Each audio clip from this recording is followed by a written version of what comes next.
how are you?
Howdy, howdy. How's everybody? I am basically at the verge. I'm like going at a limbo of being like quite eepy, but at the same time also have quite a good chunk of energy because today was it just felt like chocolate day because my mom bought some sweets today. She mostly just bought like chocolatey stuff, and I am going wild with these things. And before we continue much more about this, welcome, my dearest angels, to another Blue Protocol Service stream. Despite me feeling quite sleepy, because about how long? Like about a half an hour ago, I was just about to fall asleep, and the alarm just like rings, and I'm like, well, it's time. And my mom ended up buying some things. I'm not sure the name of the other brand of chocolates. It seems like maybe like a white brand or something. Either that or it's just like a less known one. And she also ended up buying one of those small croissants from Milka. Yeah, the Milka croissants. They're like slightly known. And I never tasted them before, but knowing that I'm quite a chocolate addict, I was either gonna really like it because it's a chocolate, I was gonna hate it because of the croissant. Because the look at the croissant, and I'm sorry if I'm saying maybe wrong, because I'm kind of saying it like either like a mix of French and English somehow, even though I'm like neither natively. But basically the way that the croissant looks, it feels like one of those very dry ones, and I'm not usually a fan of dry croissant, even though those are usually the most well-knowns. But I've been trying it. It's not fully eaten yet, and honestly, the more you get into the middle part of this, it just tastes so much better. I am still living it here, and also the way that it was like presented to me, it just gave me like Kinder Delice flashbacks. Holy shit, I used to eat those a lot back when I was a kid, and I still want to be able to eat them again, but that shit gets so expensive nowadays. Everything is so expensive! Such is reality. Now, because I am feeling quite eepy and I have to wake up kind of early-ish tomorrow, I am not sure if I will end the stream slightly earlier than usual. But the plan for me, when it comes to Blue Protocol Star Residence, is to just do the dailies as I usually do. And also, I was able to come across some files, some information in regards to what's going to happen in Season 3. And even though Season 3 is not going to happen maybe in about 2 more weeks, maybe? I had to look it up at the game. It's still good to be able to get ready and see what's gonna happen. But from what I've heard, Season 3, even though it's still gonna have some content, it's gonna be more like what I call a filler season. So it's not gonna have like too much that people won't be able to catch up. But I'm still gonna have to read. I am going blind when it comes to this kind of information, much like all of you. And I also will talk about the upcoming class that will also come around the same time. Now, first and foremost, we're going to do our dailies. And once I'm done with them, depending on how much information I have in my hand when it comes to the Season 3, either I will just end the stream at that point, depending on how much time there is left. But if there's still a lot of it, there's still like a whole lot of time left, then maybe I'll do some mahjong. It's been a while since I've touched that game, so hopefully I have not gone dumb. Hopefully. So let's always masama right up to Blue Protocol Star Resonance. Can I also blame yesterday's game for the way that I am right now?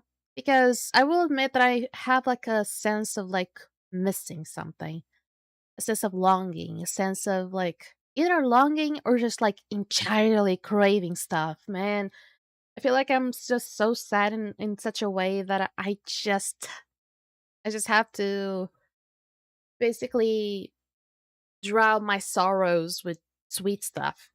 Yep, I'm one of those. The yesterday's game, Spirit Fairy really got to me. Okay, audio should be good.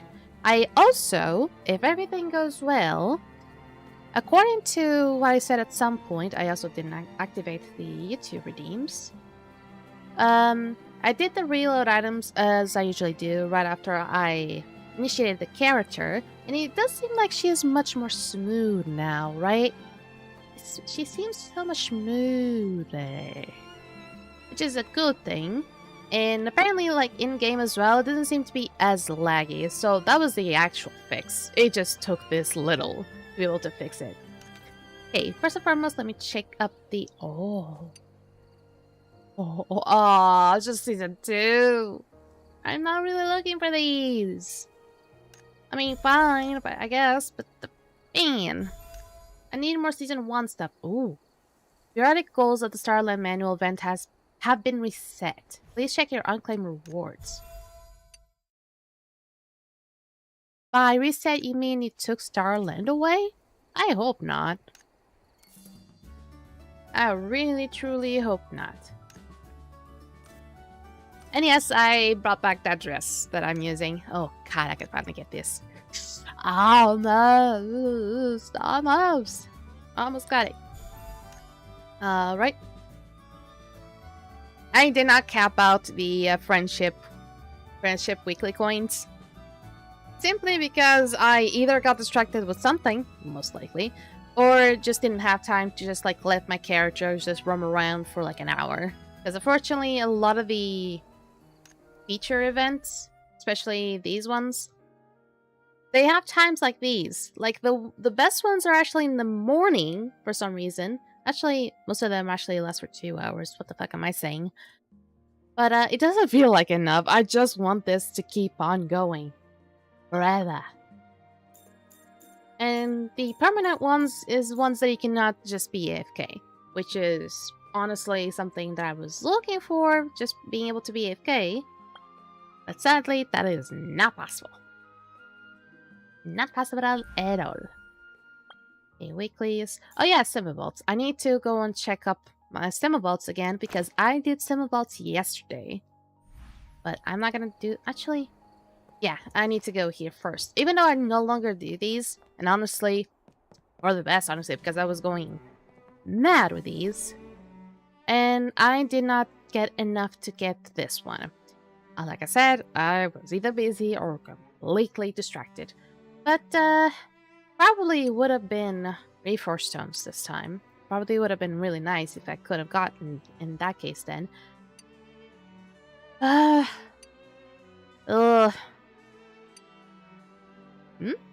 But it's only 1%. I mean, it's basically just about the same the one that I have already, right?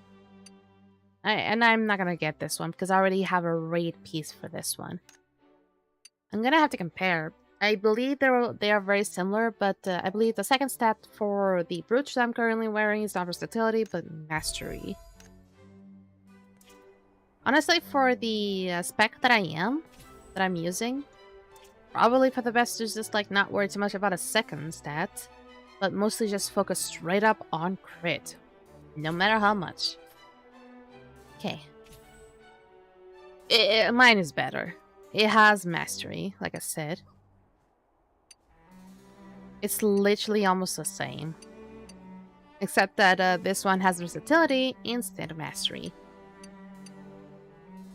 And I am not gonna go for you because usually attack speed does not do anything for falconry. So, update. This one is alright for now, but it is in my biggest interest to be able to get a raid piece gear that replaces this one. Actually, no, this is terrible now that I realize because it's all mostly on mastery, as you see here. Mastery is higher than crit, which should not be a thing. This one can stay for now. And this one are both the current raid gear set. So they're adaptable. This one, beautiful. Beautiful. Truly majestic. This one still needs to be replaced, and as you can see, I've farmed a bit, but sadly this one does not work because it's mostly on haste. This one doesn't work either because it's mostly on luck. So even though it doesn't seem like I did a lot, I did some farming. it turns out it wasn't enough. This one is nearly best in slot. And I'm just gonna leave it at that for now. This one still needs to be replaced. The thing is, I either try to replace this one with a level 160 something, or I go for this one. And people have requested me to go for the helm because it counts. Basically, counts that if you have 3 of the Weaver raid gear plus a Dreamer one, will count for this effect. So I'll just be able to do far more damage because Focus, my 2 key, I believe, will increase. The crit damage will be increased by a lot. And they say that also my AS is gonna skyrocket, for that matter. So this is my current AS, or we call it just AS, but it's just called ability score. And this is also my illusion strength. I can just do like nightmare raids without much problem. I don't actually end up dying far too much on them. And speaking of raids, the robot raid has been released today, and I still haven't really got many news regards to it.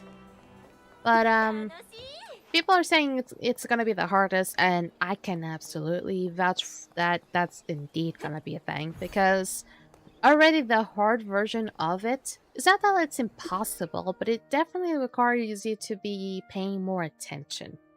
I don't have enough of this.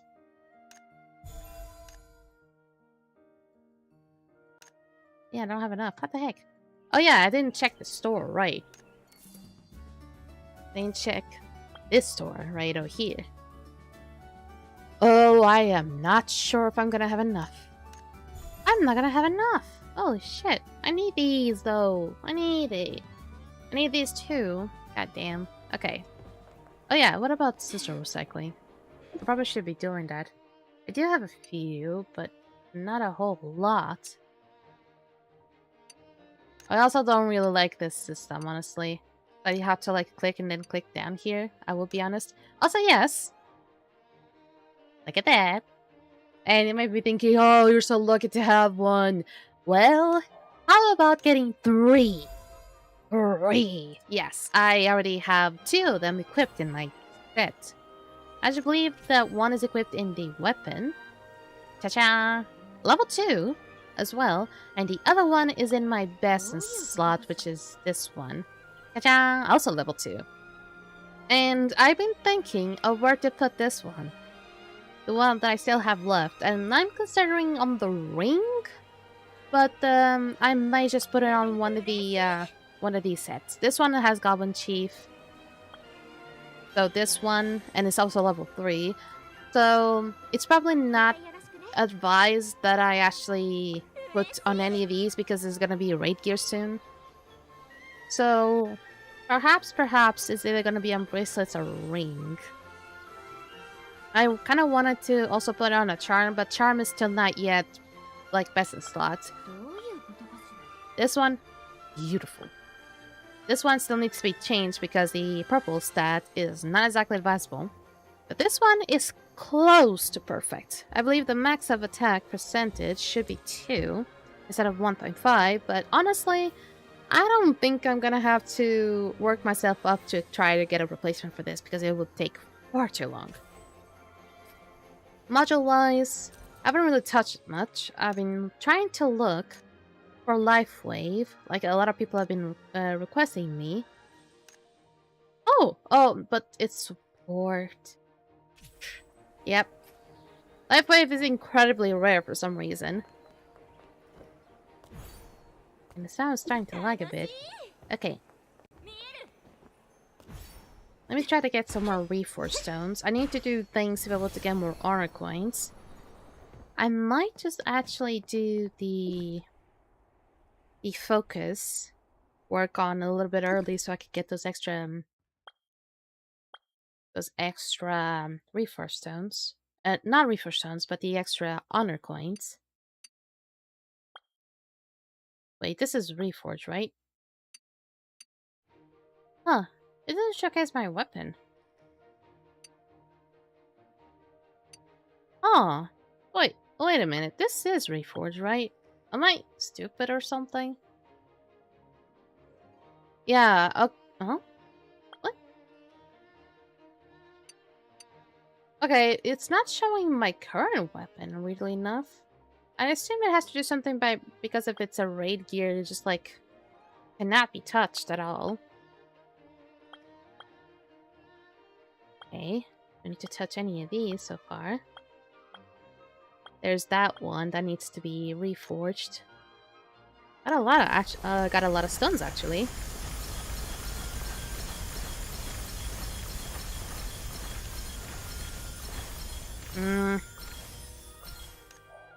Okay, I know. And people are gonna cringe at me for having to do this, but if I want a really good set, it's what I need to do. Oh shit! Oh, huh? 784. This has to be bugged. I think I've already gotten a bug like that before.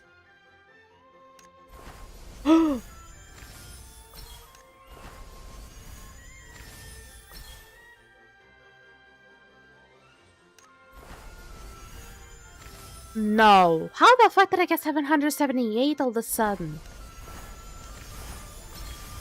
Hold on. Hold on. This feels weird. Did I just bug out the game? If I leave, will I still have these?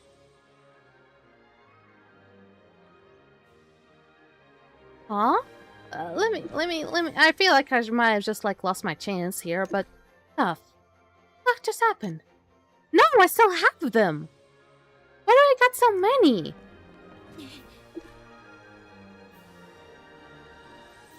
I didn't even get this though. I legit didn't. Ooh, what is this?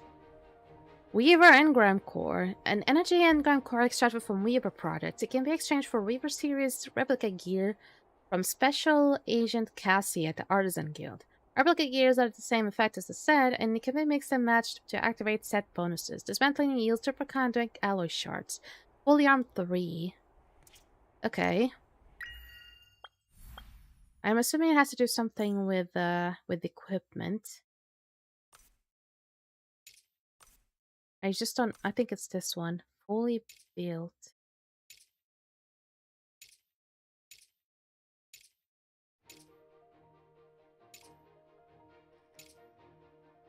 This is showcase. It could be not. It couldn't be here. This is Creator of Perfection. Shineable Hammer. Discerning of Glory. Nothing over here. What the heck?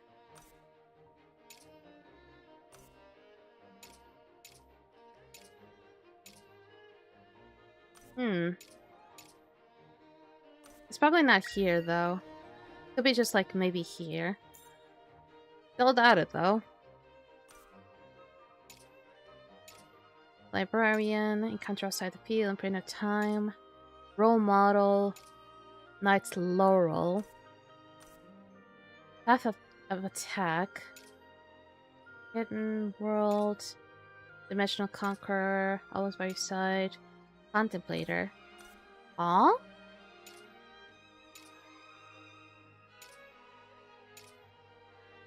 Well then, that's weird because it is.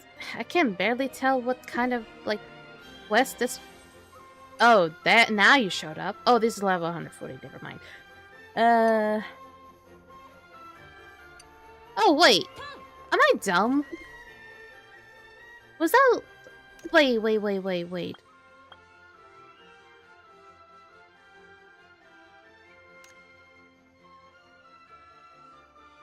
They were level 140. Because this one is level 100. I was so about to panic here. But no, this is because it was just level 140 stones. I did not know that I had that many. Well, that explains it all, now does it? But I just thought I was actually upgrading this one instead. Weird. But yeah. Let me see if I got enough to be able to get another piece. I do. And I'm gonna do what people recommended me to do and get 40 helmets. I hope I don't regret this. Also, why are you lagging out? Calm the fuck down, please. I know it probably has to do with the, like, how many people are in here. Yeah, there is really nothing I can do about it. Well, in that case, then, let me just replace this one for the raid one. Can't tell which one it is. This one, right out here. And then sell it. Or dismantle it. Whatever see best. Don't you worry. I don't think I've gotten better ones out there. I seriously panicked for a second. But I still do have a lot of these stones. Not a whole lot that I thought I had, but no.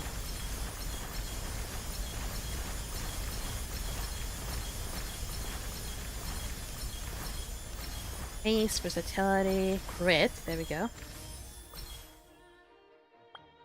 And for the love of me, I cannot get... Oh, there's one saying haste. Let me fix that. There we go. Crit. Crit, crit, crit, crit, critto. There we go. How much did that... It... Oh! Went 1,000! It went up 1,000. It could be that then. Yeah. Alright. So I've taken care of most of things. I do need to eventually get a replacement for the left bracelet. Even though once I do that, it might, like, take away a lot of my AES for that.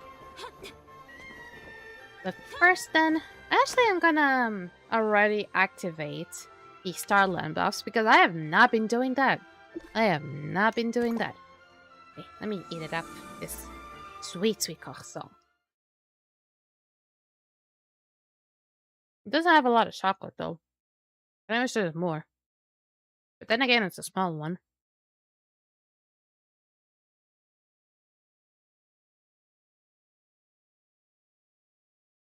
Also, yes, there's no available drops, I believe, because from what I know, the drops stopped about, like, April 16th. So, it's already, like, what day is it? It's already April 20th. So, there's not gonna be active drops as far as I know. But be prepared, because there's a lot that's gonna be happening very soon. Drink. They never changed this, but at least it's for the better, honestly. There's our Manager Bay. And these actually do give buffs, for those who didn't know. And the one that I just selected, the Drink Transform Manager Bay, gives me 5% agility for 2 hours. That's a really, really sweet thing to have. Let me hop onto the guild, so I can go and check up on Chia the dog. I wonder if there's already going to be a lot of people there. That's very typical of this guild. They just, like, ended up, like, gathering themselves around the... What's the name of the character? Laura. Actually, they're not here. Oh. I wonder if they're, like, still stuck doing the robot raid. Because, our guild, my guild, Immortality, is a very good one. In a sense that... Oh, are they still doing it? Oh my god, they're still doing it. They either did it and they're still doing it for the others, or this is a bad one to do.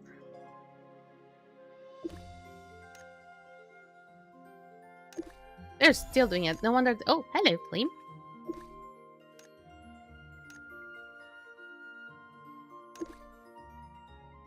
Huh.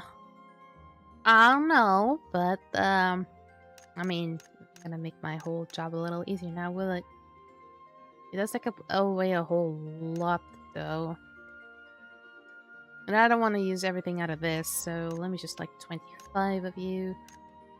And then we just go, like, maybe put down, like, 10 of you. Another 10. Just to be careful.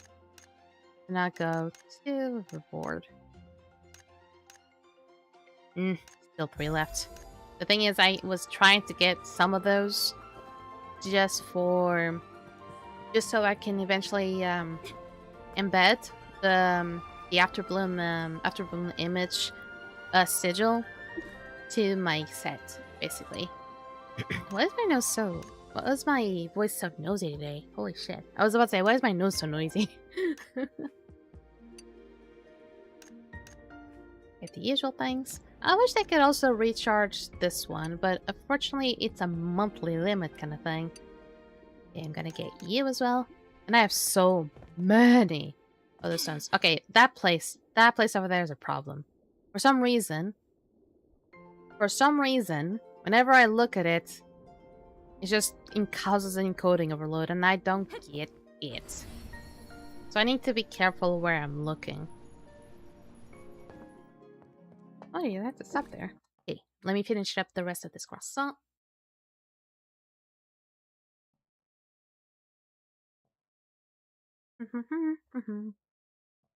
It's actually really good. It's sad that how small it is. Shrinkflation is a bitch.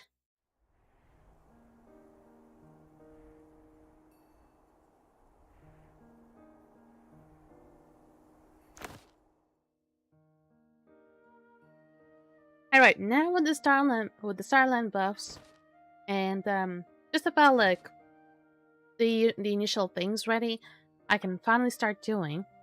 Oh yeah, I eventually need to check up on Semibolt. But maybe after the dungeon. After the Unstable Realm dungeon is done, I'll go check it out because I need to get the rewards. Actually, it was kind of. I will say that I was a little bit annoyed this time for the Stemmibolts because, as always of me, it's something that I'm just incredibly used to. I always leave Stemmibolts for the very last day.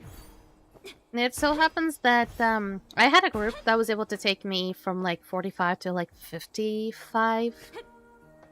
And then some people had to like leave. And eventually there was one person that also ended up joining us to help, but let's just say I waited up like 20-ish minutes just for that to happen. And the whole thing was happening while I was supposed to already be having dinner and just making my mom wait. It was disgraceful for me.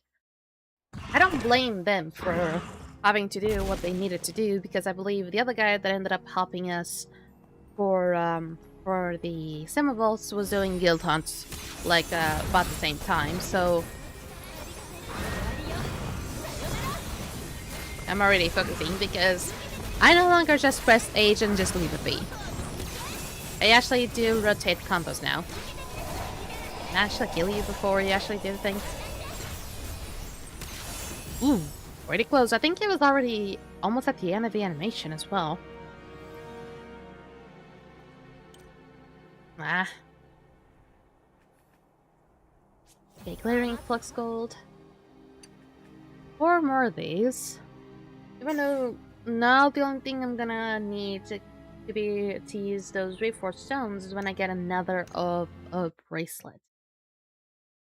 And I cannot do it just yet because I already have the raid set equipped. Now, I either get like a lot of stones, not a lot of stones, but rather a lot of equipment, and one of them can be so big that it can be replaced from my current equipment. Maybe if I get an armor one, well, he won't be next. But even though it's not bad, the purple stat could be better.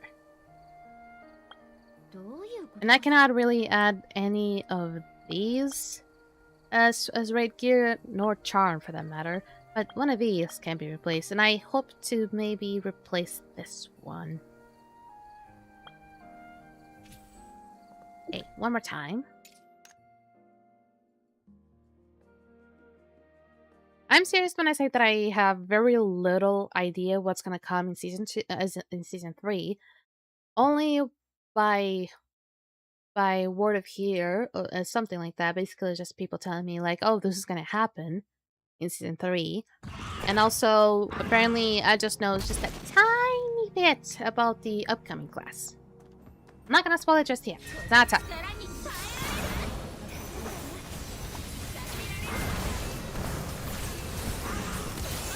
Not bad. I think I got the combination down to a T.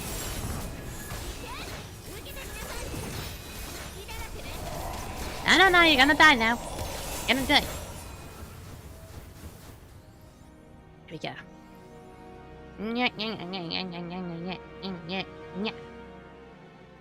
God, I'm gonna have to wake up so early tomorrow.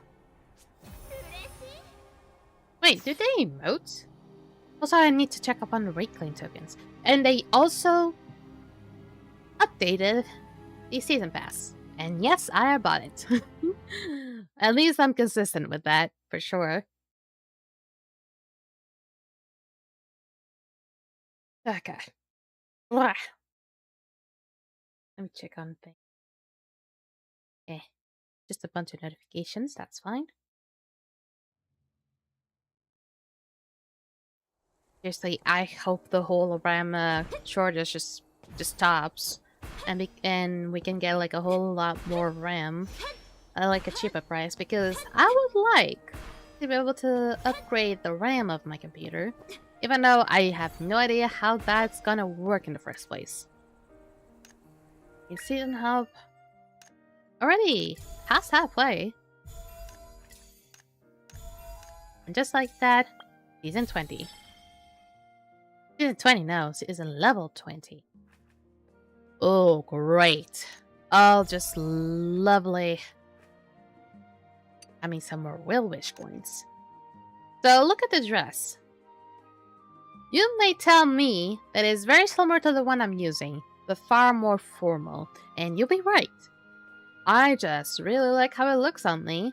But especially that little bow in front of it. I am a sucker for bows. God damn. Also, speaking of that, I need to check up on you. Need to buy more. Even though I keep buying Remnants of Dreams, even though it's not necessary, probably I should stop. And let me check on, not here, but on the Reclaim Hub. Nothing that I really need. I can just buy these. But I hardly believe it's going to be necessary. And just a bunch of Luna Pouch. Well. I've been doing fine. I think I already did this, no? Oh, these. Yeah. They're incredibly on par, honestly. It's amazing. And then check on homes. Oh, I didn't start the gathering. I forgot. Man, that would have been nice, because actually doing this is best to be able to get those little, like, it's not exactly crystal rocks, but basically those things so you could actually craft equipment. Even though I have not been doing that lately because I have not reached the level requirement or such, it's good to just keep on stacking these engram crystals, right? Engram dust crystals. Honestly, I'm not sure if there's gonna be a difference if I gather this one, because you just end up getting these instead. And it's honestly not really worth it. But just for the engram dust crystals, I'm just gonna do it. Because those ones have like a weekly cap. And if there's ever gonna be a time that I need to upgrade stuff or just craft stuff, that way I'll be ready.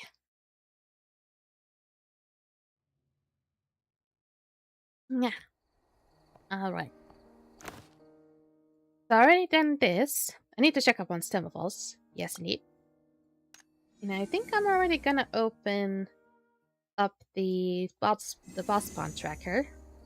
And apparently a lot of people still use this. Even though it seems like sometimes it doesn't showcase the right information. Like, oh, please tell me I can have good shit this time, because I have a Goblin Chief. Goblin Chief? No, not Goblin Chief. A Muku Chief waiting to be upgraded. Apparently I have to click one by one by one. And it lags out so much, it's actually nuts. There we go. Can I just like not just not get something like straight up like collect them all at this point? I'm getting a lot of season 2 items. Oh! That one was from Chief. I needed that. It takes so long to load up the information. That one probably would have been good for Irona. I do have an Irona, but nothing much aside from that. And yes, Chief. And also a TNR0, but I'm not sure if I'm at that point to be using her just yet. Because apparently the best Tina right now is just an R5 Tina. It's basically maxed out Tina. And give me a bunch of these. These actually are Season 1 and Season 2, which is neat. Now that begs the question. Let me use these. This one is just gonna go straight to the light because that, I'm using a class that is for that. Also because my team you might be Shield Knight. And it's also light, so ends up working either way. God, I'm having so many stuff. Of so much stuff. It even breaks my goddamn game. Alright, let me check it up. 30, 18. I need to look up is the Season 2 material boxes. Where the fuck did you guys go? I literally have it in my sight, or am I that dumb? Oh, there they are. They're like right over here. But only Season 2 is the most one. I only have 5 of these. By golly. Let me check up on my Chief. But I do believe I still need more than 5. Yep. I need 9 more. Which, honestly, I'm not that far off if I continue. I'm not sure if I can just buy the other 4 that I'm missing. I might be able to do that. Let me check up on the store. The thing is, they get so expensive, it's honestly heartbreaking. 400. I could, couldn't I? I'm risking it all for this, but honestly, I just want a better Chief. And tis here. All on this. Now I should be able to upgrade Chief to tier 3. And apparently... Oh, come on, really? I couldn't math. I'm still missing 2. I wonder it wasn't giving me any sort of notification. Okay, 2 more. I'm not gonna die. Ugh, I might die because of this, honestly. Oh, I might die because of this, honestly. But this fine. I'm also gonna gamble. I feel like gambling today. I have like only 5 Will Wish coins. But getting a 10 probably would have been really nice. So that way I can build up to possibly do also do a healer Timu. And also apparently people are saying that doing like working on your Timu classes is gonna be perfect for in Season 3 because it's gonna be more like a filler season. So you really don't have to, if you have maxed out your current class, you'll have time to be able to work on your Timu classes. And we call it Timu classes, but it's just like a secondary classes. To be able to also knock those out. Also, I'm very itchy right now. Fuck. Alright. So, what was I going for? Oh yeah. The alchemy area. That is not the alchemy area. Over here is the alchemy area. And I don't know if I have an... Oh. Wrong place. Do I have enough now? Not at all. Hey there, Mason. Will Wish, please. Even though Rorola is kind of nice, I haven't really built her yet. And I am attempting to get Tina here. So I only have about 5 goals for this. It should be alright, right? Also, you sound a lot like Anya. It might be the same voice actor, actually. Ooh. Well.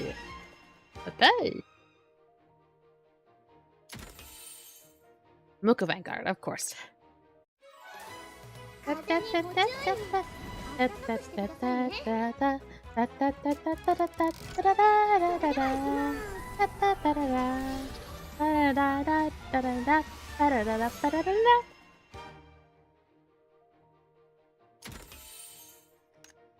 And I'm just gonna let the animation just go through. Dun, dun, dun, dun, dun, dun. Dun, dun, dun, dun, dun, dun, dun, dun, dun, dun, dun, dun, dun. Ooh, purple again. Huh.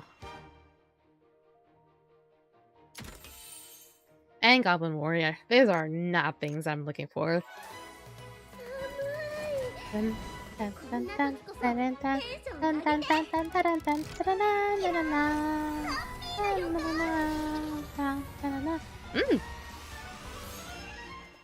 Alright. Good luck today, it seems. And Brigand Guard Captain. I've been getting different wills every time. Bum, bum, bum, bum, ba-da-dum, ba-da-dum, ba-ba-dum. Okay, blue. It is fine. I'm just building up pity. And there was a time that I had so many of these. But now I'm just like doing one at a time. Also, to get an SSR wish is only 0 to 50% most of the times. I get it, I know the flowers are there, I don't touch them. I can technically sell these. There is one that I am tempted to build just out of, like, disdain or something. See, I have Muka Chief here, ready to be used. This one, this one, this one, and I'm not gonna touch this one because this is Goblin Trickster. And apparently, you can actually fool around a bit with Goblin Trickster.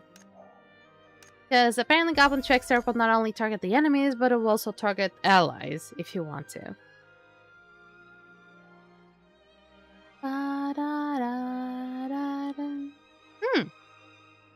Hold up, I could build a roll if I want to, I just need a source of energy.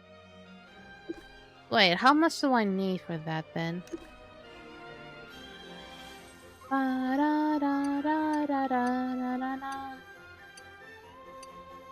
So basically I just need to exchange one of these or with willpower material conversion potions to be able to get energy sources. I could technically just get a roll, frankly. And for as much as I really want to get some of these, I need to be strong and just keep on building up because apparently, these can imagine some of these can be quite good.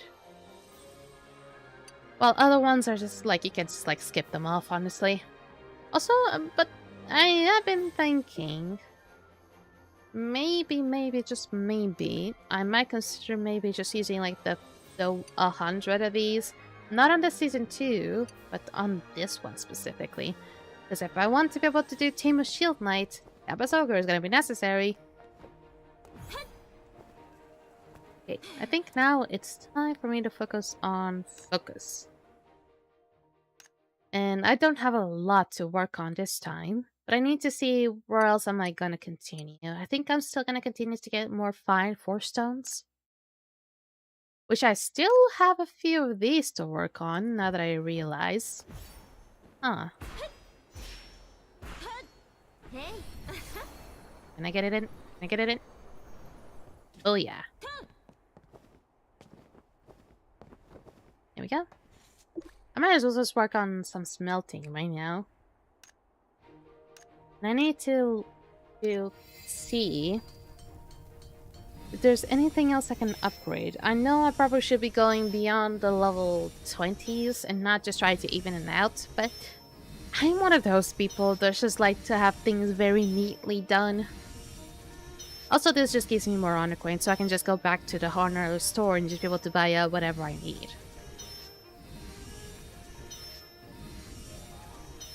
Only 2 fine force stones there. I don't think I've gotten a lot.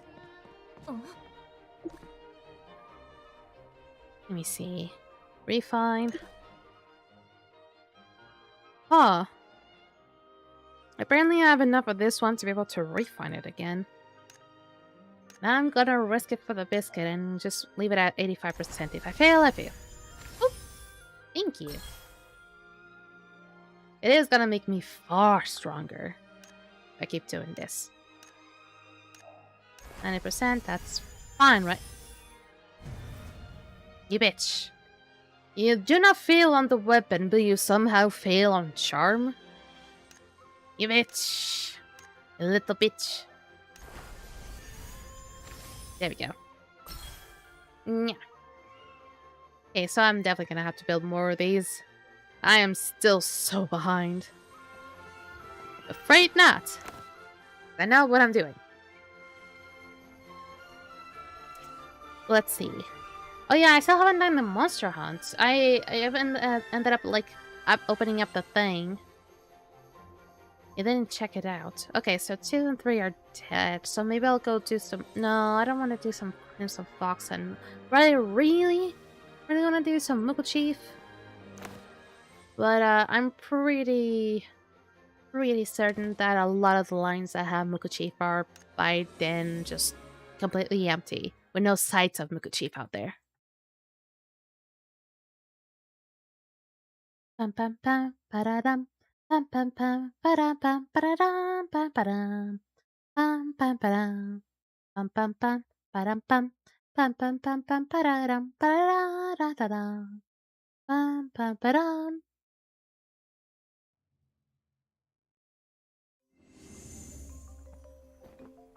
Oink. Okay, line 10. I'm pretty sure that's already been taken down. You'd be a far of a miracle if it wasn't. It is not here at all.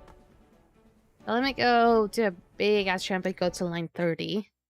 If it is still not dead, I can sell it. I can sell it.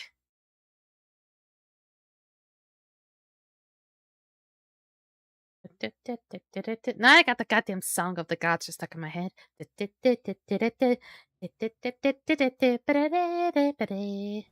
Hello? Oh man, don't tell me they're already all dead. Please tell me they're not all dead. I'm gonna go back with a fucking vengeance. If this guy is not taken down by now. By me.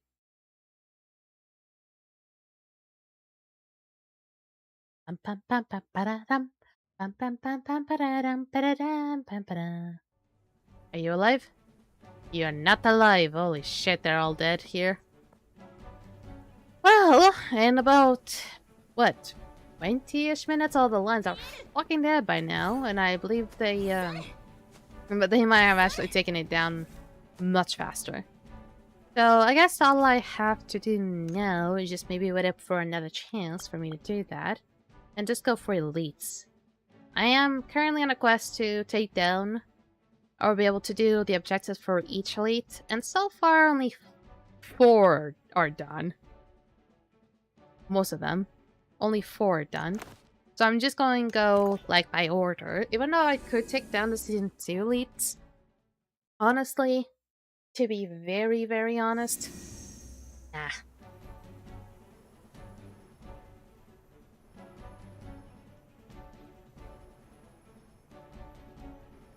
I cannot press 1. It stops me in the tracks if I do. And yes, I still have not done this. Also, I know I just stopped here, but I need to look up here. Not here, L. I have so many Summer Dream quests to do. So many of these.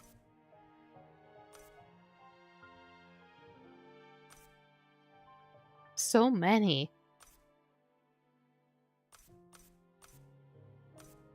Oh my god, I could be getting these. I could have been getting illusionary rune alloys if I kept doing this. Oh, by golly. Also, I did not do this yet.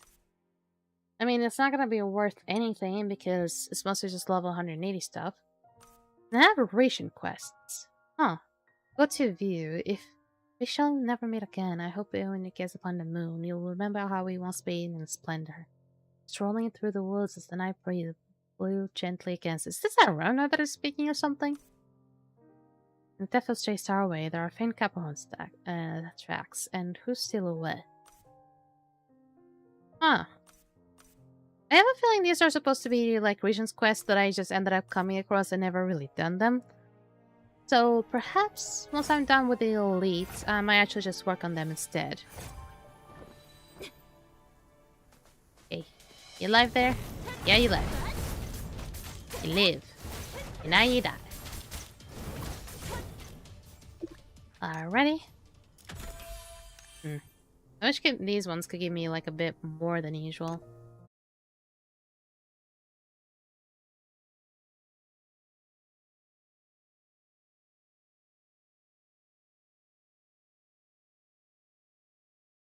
And now we're in. Let's go.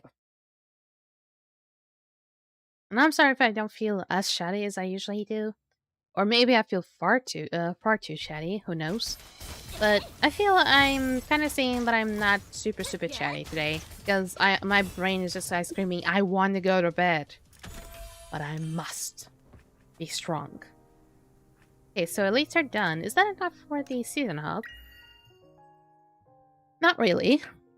And I feel like maybe I can just do something by just working on the focus. Oh my god, these guys, I hate them. I'm not doing anything. I know I just killed your boss, but fuck off. Jesus Christ. Okay, then go to... It wasn't mineralogy. No, it's not gemology, it's mineralogy.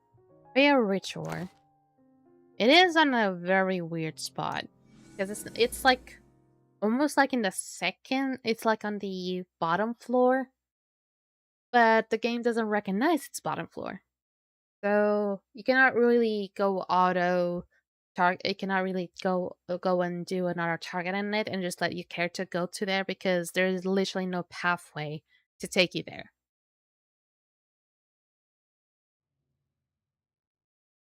You really have to go down, even though it's not too far off. At least you should have like a hill to, or at least maybe a ramp of sorts to be able to just like go down and have them mount to do that for you. Also, it's incredibly laggy here too.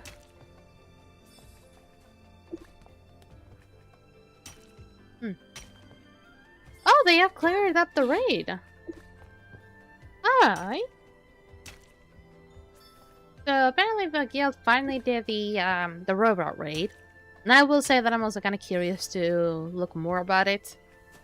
But since I haven't really tried it out myself, I think what I'm going in for is just going to be completely blind.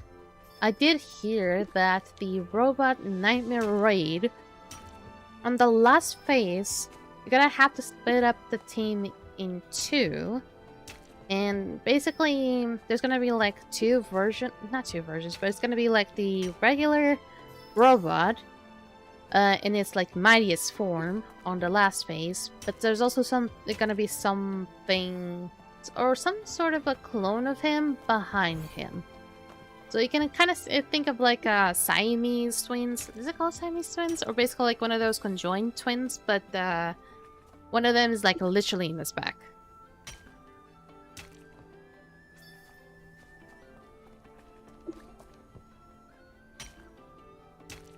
I will actually check on it soon. But let me try to get this to 200 remaining.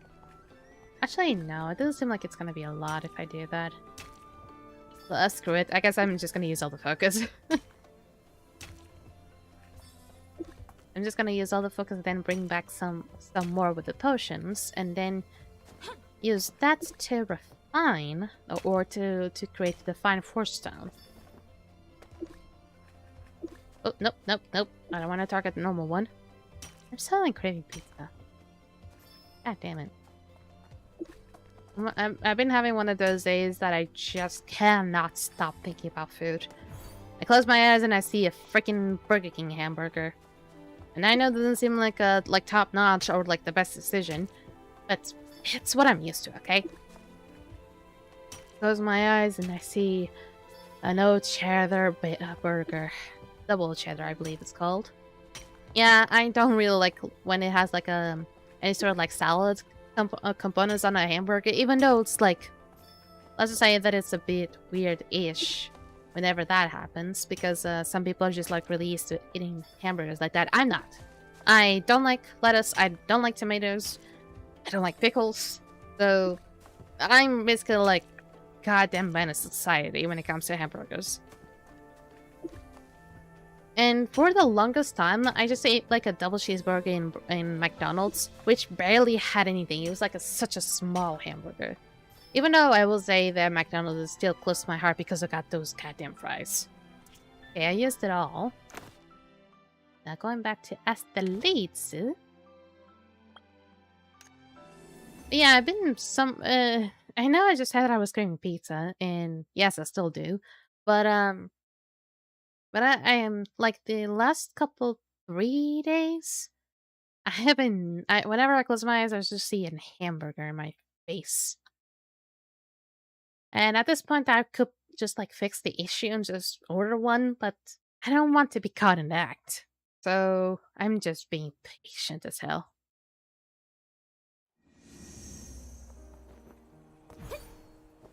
Someone's doing low Foxen on 5, it's 80%. The thing is, Foxen does take a long time to do, so eventually season 2 regional bosses are gonna be just as squishy as the season 1. So don't be surprised if by season 3 I can take down a Foxen, a Prince of Foxen by my loathsome self. Okay, I'm gonna be wise input 5. It's just about enough, actually. 2. They also need to increase the goddamn probability. I want to be able to see that I just got like 5. I got 4 right now, which is fine, I guess. But I want to be able to see that I got 5 4 stones.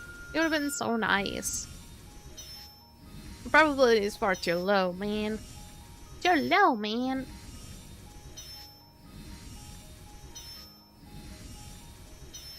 Ugh. I just ate a goddamn croissant. Leave it be. 3. Ooh, tiny words. I thought I had leveled up. I legit thought I had leveled up, because if I did level up, it probably would have helped me. Even though I'm not really trying to look to level up in smelting. But mostly in... oh, there you go. Level 755. Pyrotropic alloy guards and war god arm guards. I think I might have gotten already some level 160 stuff. And if I have enough honor coins, I might be able to buy some of those books to be able to give me more EXP, and I'm gonna throw it all in to gem crafting. Is it a good idea if I throw it all into gem crafting? Hopefully.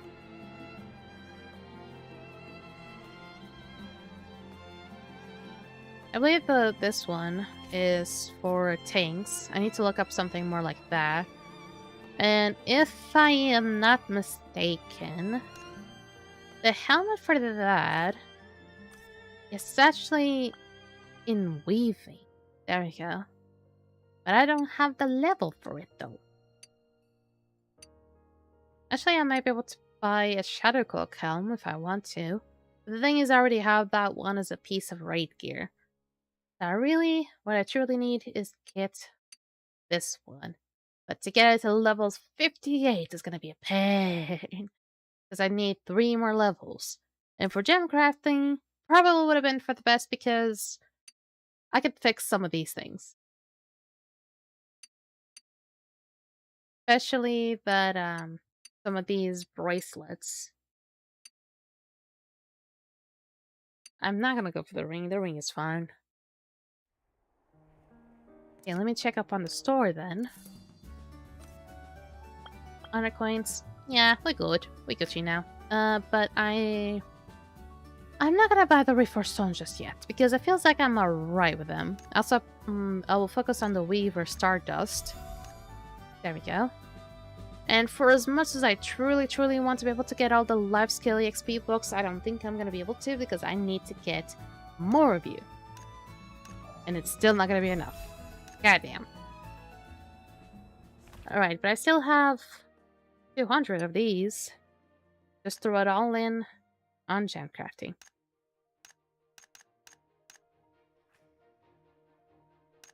Do it one more time. There we go. Bada bing, bada boom. It gives you barely anything. Barely anything. And now it seems like it gives off a lot, but it will be... Oh god, I feel like I'm so close. I mean, I'll still have to increase the level anyway. I'm still gonna have to increase more of this anyway. Because I need to create some of the... I'm not sure if it was sapphire, but it was one of these. Ruby plus diamond. I think those were the ones that I need to do to be able to then do another not another reforge, but to be able to embed the Dream Bloom robot sigil. Okay. For now, I think we should be okay for focus. I'm not really going too far on that thing. And so I'm gonna check up on those quests that I have probably never done in my life. And I know I need to do Slumber Dream. Stop that. Okay, Moonlight and the Breeze and Moonshadow Wilds. Huh. So I had to target it all this time to be able to find it.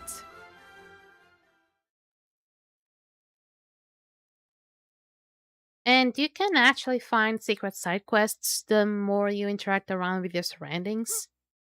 Also, what the heck was that noise that my nose just did? God damn.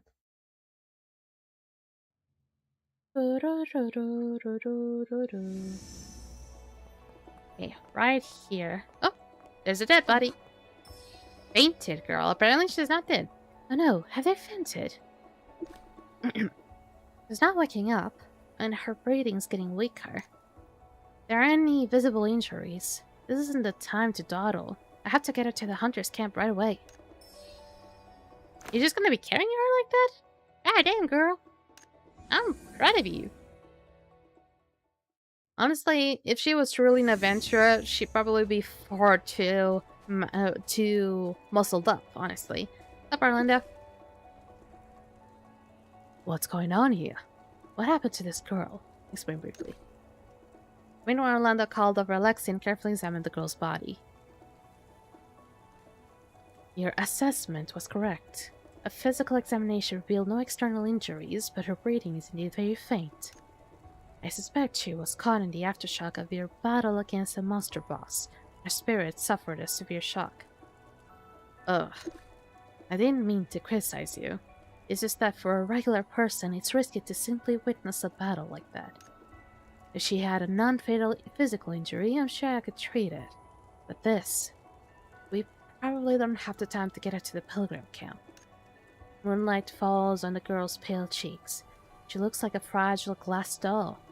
Orlando seems lost in thought. The moon! It's a full moon tonight! In the Moonshadow Wilds, there's a wild herb we call soulgrass. When decocted, it has a calming and clarifying effect on the spirit. And there's a special variant of soulgrass that only appears during a full moon. It has the power to truly stabilize the soul. Full moon soulgrass only grows in the deepest part of woodland, and many foxes stand guard there. But it's probably the little girl's only hope. They'll need to be back before dawn. Do I need to use focus for that? Just in case. Okay, that's not a bad place to be. A lot of the quests that you encounter, they're gonna be near a teleport, which honestly, great. Oh, I need to take them down. Y'all cannot hurt me. Y'all just tickle me now. Y'all just tickle me now. There we go. Cancel it. Gather the full moon soulgrass. Ta-da! That was it. I just need to collect one. Is it that potent? Is it truly that potent? Because honestly, I thought I was gonna have to collect like 3 or something. But if 1 is enough, I'm complete. I'm back! How did it go? Did you find it? The little girl cannot hold on for much longer. Amazing. This should be enough. One week? But I should warn you. I was only making a judgment based on what I know. If the full moon soul grass doesn't work, we've done all we can. After a short while, Randall hands up the potion brewed from the full moon soul grass. You help the girl her feet and carefully feed her the potion. And I have to be quick when I talk about this. She still has her basic swallowing reflex, so we aren't at the worst case scenario yet. There's no need to worry too much. Some time passes. Where am I? You're awake! How are you feeling? I just remember seeing a terrifying red light coming from a giant fox's eyes. And nothing. Was he who saved me? Mercy risked life and limb to gather to the rare full moon soulgrass for you, in the nick of time. Is that you? Thank you for saving me. My name is Cheryl. Full moon soulgrass must be very valuable. I'm willing to buy it for double, no, triple its price. You don't understand, little girl. This isn't just about money. Is that so? I'm sorry, I don't have anything else to offer. Cheryl's voice is light as a feather, with little emotion. She doesn't show a hint of joy at having her life saved. I'm not really good at dealing with people like her. I'm very sorry. Oh, for goodness sakes. Sorry. He wasn't asking for anything from you. You saved me. I can tell you have goodwill toward me. But my father always says, when someone gives you something, you best consider what they want to get from you in return. I mean, I guess that applies to some people. Do you need help contacting your family? There is no need. My father's people will find me soon enough. Until then, you show me around. I know you're an adventurer. Rest assured, this is an official commission. I will pay you accordingly. Are you feeling alright? Please don't worry about me. I know my own limits. Are you a robot or something?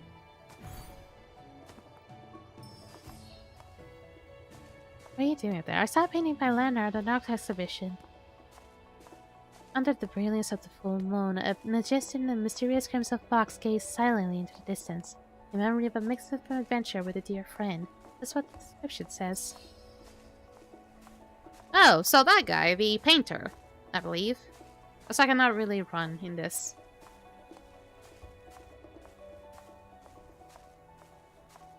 Are you gonna take too long? I wish I could hold hands to you. It would be far too cute. Also, it seems like you're walking in a way that it seems like you're trying to not pee. I thought you were gonna be saying more stuff. Also, is that really your hair or do you have a beanie? That's really your hair. Also, you stop when I stop.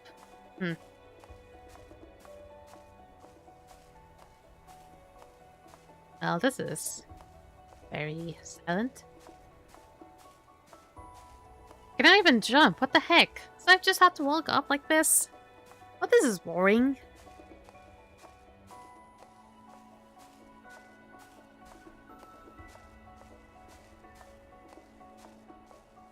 Come here, Cheryl. You need to keep up your pace.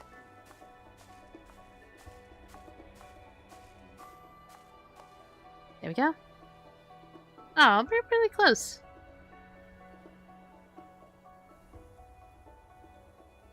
Look at that dream bloom stuff.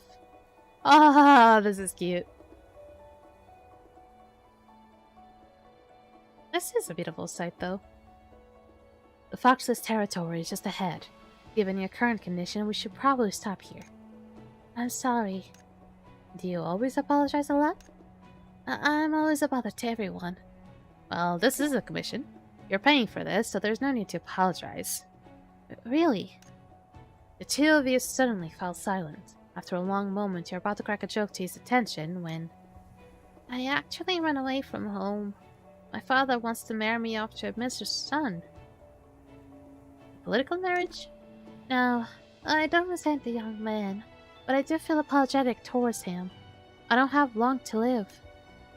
It's engram dissipation syndrome. My body is like a cracking vessel. It can't store engrams stably.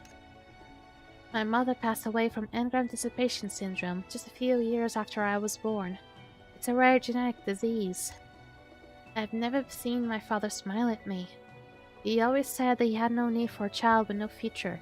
That's fucking awful, man. No, I understand him. He can't bear the thought of me leaving him, like my mother did. Still, I don't actually remember my mother at all, but for some reason, I miss her terribly. Sorry, am I talking too much? My father never let me speak at home. Well, that's fucked up. You gave me a commission just because you wanted someone to talk to, did you? I'm sorry. I don't have any friends to talk to about these things. Honestly, I wouldn't say this part's on a job on a house, but no, you can talk to me. Really? There is another moment of silence. We should go back. Will we see each other again? There's still no emotion in her voice when she asks the question. Even her expression remains largely unchanged. But for some reason, you can sense her sincerity. We'll meet again. Then the next time we meet, I'll ask you to bring me somewhere again. You bring Cheryl back to the camp. Just as she said, a group of people arrived shortly after to take her away. So she's one of those. Okay, do I have continuation of this quest then? Or is just... Nope. Nope, not at all. Also, this is part 1. There's gonna be more of this then?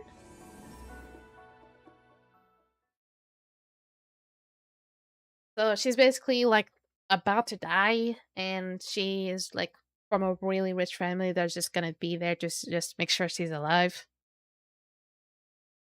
She reminds me of those donor babies, like people that actually get pregnant and have a baby just for that baby to donate, to have that baby be like the donor. Sorry, just be able to be the donor to some organs for another child that they have, which honestly fucked up, super fucked up.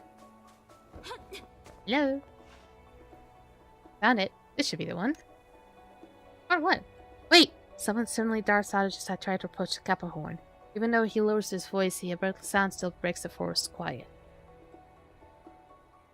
Don't go near it!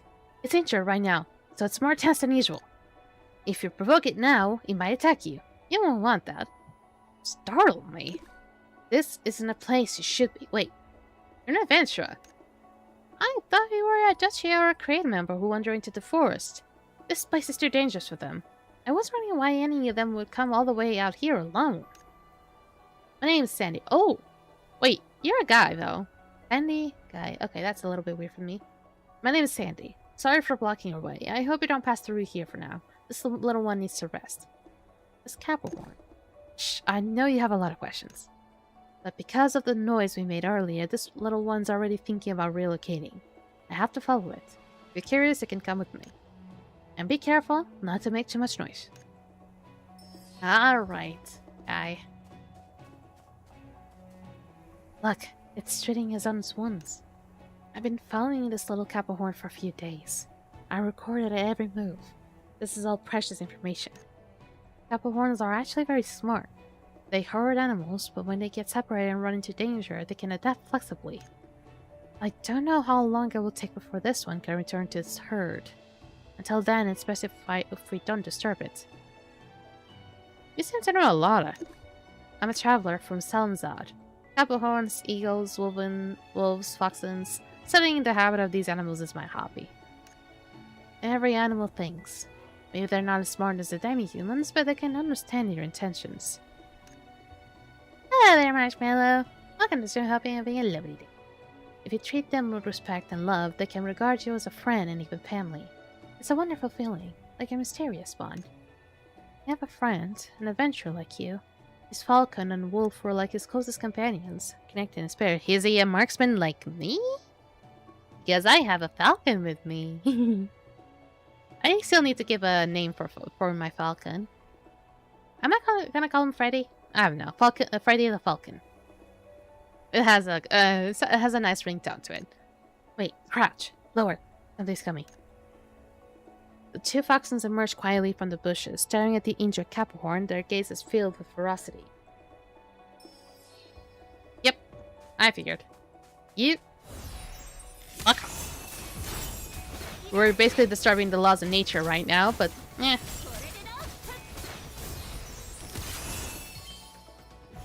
Wait, don't interfere. What do you mean? Why did you... Never mind. It's my fault. I should have warned you earlier. Why are you making such a fuss? Every Capricorn herd here has a tradition. When the leader's child reaches a certain age, he must leave the herd to train alone. Only after it proves it can survive in the forest on its own can it return to the herd, inherit the leader's role, and lead the Capricorns. It's like a coming-of-age ritual, a unique way for the Capricorn herds have developed over their long history of migrations. And this training must be completed alone. Like the foxes just now, it has to drive them off by itself. That's what a herd in itself want. I didn't know that. I know you meant well, but you actually made it worse. It was startled and probably ran deeper into the forest. I have to follow it. Adventure, until we meet again. I'm sorry. I'm sorry. Man, I am sorry. I'm sorry that I fucked up, okay? I'm sorry. Is it... No, I'm not gonna go there. Okay, is there a part 3? There is a part 3. Even though I just went from 1 to 3 for some reason. Hey, buddy. I'm still gonna go after you. I'm saying this is not to be creepy, but still. Hey, bucko. Oh, there's a group. You can't do that. The duchy has a closed season for hunting Capricorns. Hunting them now will cause serious problems. You really are stubborn. I already told you, the duchy has no authority out here. And that so-called closed season is just nonsense. Capricorns breed all the time. Taking fear of their pelts is a big deal. You don't know anything. These Capricorns aren't like the ones from Asteria Plains. They have an awareness of being prey. A fixed hunting season is like an agreement between Capricorns and humans. During the hunting season, they choose which ones will be sacrificed. But in return, humans can't disturb them during the closed seasons. Especially not by targeting their young. Doing that will only make them hate humans and turn them dangerous. Shut up. Annoy us again and I'll beat you. I'll beat you first, old man. You... Huh? You're that adventurer from last time. Stop fighting. They're trying to hunt Capricorns during the closed season. This is illegal and poaching. But I'm outnumbered. I can't stop them. Please help me. Please make them stop. I'm strictly forbidden. Hey, watch your mouth. Everyone around here loves us. And he'll accuse us of poaching? Bros. Teach him a lesson. White bros? What the f... Why don't old men calling them bros? Let him learn some respect. See how tough he feels with broken kneecaps. Broken kneecaps and some broken teeth. Way out of place. Let's talk this out. Adventurer, look out. Alack. Huh.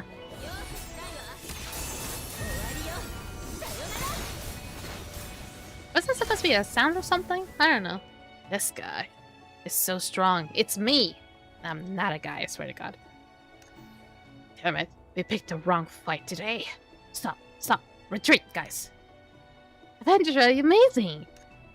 If only I were as strong as you. Those people are unreasonable and I just don't know what to do. You okay? I'm fine. They only shoved me a few times. I followed the little Capricorn for a few days. I was going to rest under a tree, but then I saw those hunters approaching it with their gear. It's the closed season, but they don't seem to respect the duchy's rules at all. The Capricorns here are smart.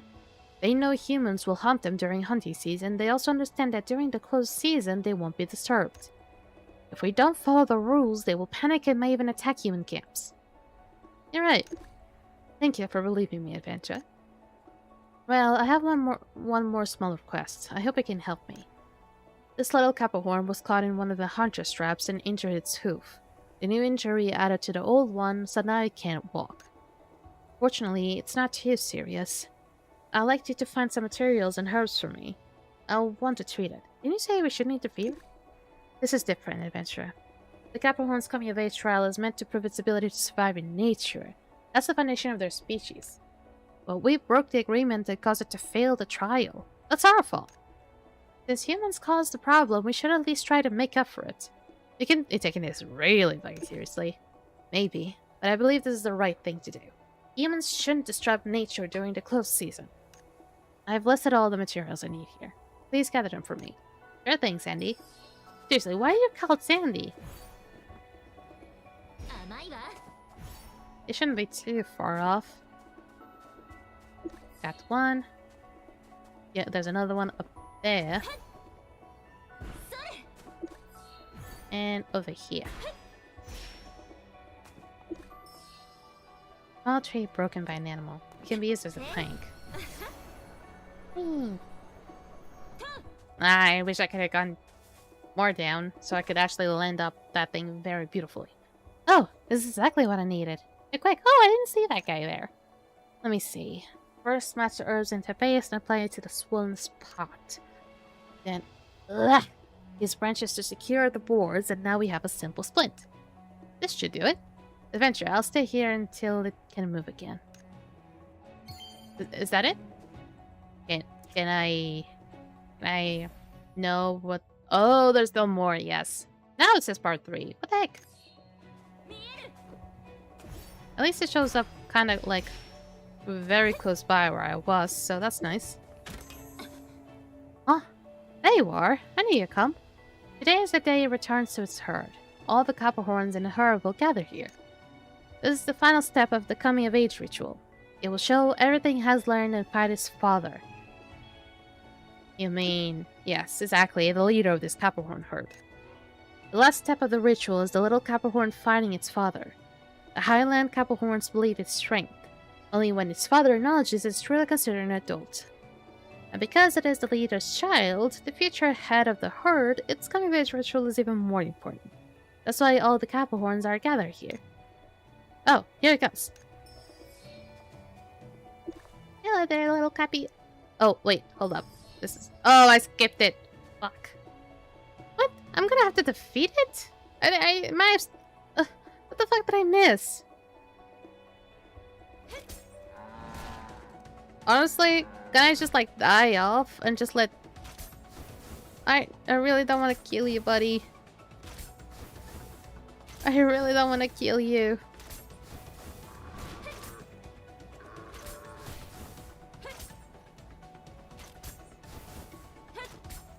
I'm attacking so ever slowly because I didn't mean to... I don't want to kill you, little guy. The game is making me...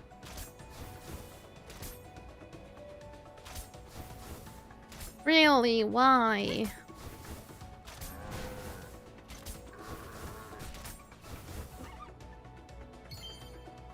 Tail whips. That was amazing, adventurer. Just what I expect from you. So, the future leader of the herd is tougher than an ordinary Copperhorn, right? Oh, that was the leader? Oh, the future leader. So, that's the little one. Relatively speaking, the Copperhorn herd's leader bears the responsibility of protecting the herd. It's not just their leader, but also their guardian. Whenever the herd is threatened, the leader is always the one who steps forward to drive off enemies. Next, it will face his father. Let's go take a look. So, why do you have to go face me, then? What was I supposed to do? Hello. Oh, look at that. Oh! Oh, please don't die. Be strong. Please be strong. Copperhorn herd falls in a long silence, leaving only the little Copperhorn and his father standing in the center of the field. Soon they move. Their horns clash so hard it startles birds in the distance. Before long, the little Copperhorn collapses from exhaustion. The father was actually forced back several steps, nearly topped by a small child. It bends down to lick its child, acknowledging its child coming of age. The herd lets out joyful cries. He did it! I don't even know what to say right now. I'm moved, but even more, I'm awestruck. More than a duel, this feels like a coronation ceremony for the little one. The coming-of-age ritual of the Highland Copperhorns is amazing, almost sacred. I don't think I'll ever forget today. Adventure, what do you think? I'm awestruck. Yeah, I think so too. Next, I'm going to write everything that happened in my novel. The material this precious I must craft into a good story. You're a writer as well? Yes, in fact my travels are for gathering materials for my books. I'm trying to write something about the ecology of Bahamut. My time on the highlands has broadened my horizon once again. Next, I'll head to the Fallen River to see the swift eagles there. I think I might have taken down a few of those already. Just saying. Lawrence, the custom merchant, is seeking help.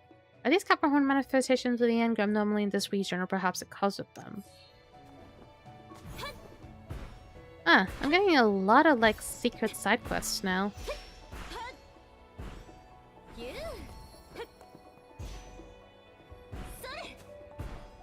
I'm probably taking the long way route. It's not meta. I'm here now. Up. Hey, you over there? You look like you're especially good at dealing with Copperhorns. Want to take on my request? Sure, I guess. My name is Lawrence, a merchant who delivers custom goods. Simply put, whatever a customer needs, I bring them to them. Sounds a bit like an adventure. Merchants and adventurers do share some similarities, but merchants don't have nearly as many thrilling stories. Anyway, back to my request. I've prepared nearly everything for my current orders, but there's one more thing. A ranch owner needs some information. Information about the different Copperhorn breeds found in the highlands. What for? Competition in Copperhorn breeding is intense these days, and my client wants to bring in different breeds to raise higher quality stock. So his order is information on highland Copperhorns, whether their meat is more tender, their wool softer, and their horns stuttier. I don't actually know any of this. I originally planned to gather the information myself, but the Copperhorns along the Stray Starway are far too aggressive. I can't get close enough to study them. So I'm counting on you, adventure. Please hunt 3 Copperhorns for me every fucking time. Sure. Oh, you're meaning these guys. These big guys. Okay, that should be fine. Bring them in. And just take them all down. Like that. Oop. Yeah, I got them. Did you time me out? Did you time me out? Did you time me? Already done. That fast. As expected, some jobs are simply better left to adventurers. Why, thank you for recognizing my efforts. Even though it was literally like 5 seconds. Next, we need to process the Copperhorns. Meat, horns, hide, wool. Single Copperhorns work quite a lot. I had to add some extra reward for you. I'll for your hand. No rush, adventure. You'll get a reward, I promise. But I also need to collect more data. Like how the meat tastes and its texture. Are we cooking it? Exactly. Let's head to the scholar camp and make a pot of hearty stew so the scholars can try it too. My client needs more feedback on the meat. Why am I believing that the meat is gonna kill some people? Why do I believe that the meat is gonna be super toxic or is gonna be like filled to the brim with iron like a bear's liver? And I know that because I just heard like facts about it. Hi, Evelyn. Why did you bring wild Copperhorn meat into the camp? I see. Trying to test different Copperhorn breeds. It's a bold idea, but perhaps too bold. Is there something wrong with it? An engram overflow in this area is severe. These Copperhorns grow up in an environment with engram anomaly. The safety of eating their meat hasn't been verified. I figured. Engram anomaly. You saw it yourselves. Once you bought that wild Copperhorn meat close, the engram monitor reacted. And that reading is not good. So you're saying eating this meat could be dangerous? I fucking figured. I'm not sure. This isn't my field of study, so I haven't researched it deeply. But think about it. Under the same engram anomaly, other highland areas are covered in illusory blooms. Alright then. Now that you've said that, I don't dare eat it either. Safety concerns aside, these Copperhorns have nasty tempers. We wouldn't dare get too close, but it's capturing them or raising them neither would be easy. True, the adventurer helped us hunt them. If we tossed these strong, irritable Copperhorns into a flock of gentle sheep, the results would be disastrous. See? If you finish talking, hurry up and take the cap horns away. If you stay any longer, today's engram monitor readings will be useless. Still, what you said just now gave me an idea. There are no usually blooms growing here, yet capricorns are everywhere. Maybe that's a new research direction. Are these capricorns merely a result of the engram anomaly in this region, or they are actually causing it? So, no meat? What a pity that I can eat that capricorn I hunted with so much effort. I did the hunting, you fool! I didn't expect wild capricorns to come with this many hidden risks. Looks like we'll have to discard the meat. Not even a small taste. Merchants and adventurers both need courage, but it seems that falls far short of you. When it comes to engram studies, scholars know far more than we do. Let's follow her advice and avoid eating meat. I mean, I could try it. Maybe. Fortunately, aside from the meat, the horns or hides are in great condition. I happen to need some normal goods in my cargo declaration. Normal goods? Compared to certain customers' special orders, these horns and hides, even with a slight engram anomaly, still count as regular inventory. This all my cargo is custom order, each shipment is different. Even though I have a pass, I have to resubmit the cargo manifest every single time. Checkpoint inspections are getting stricter, and half my shipment failed the review this time. I need to think of a way to get through it smoothly. Half of it failed? Just a minor issue.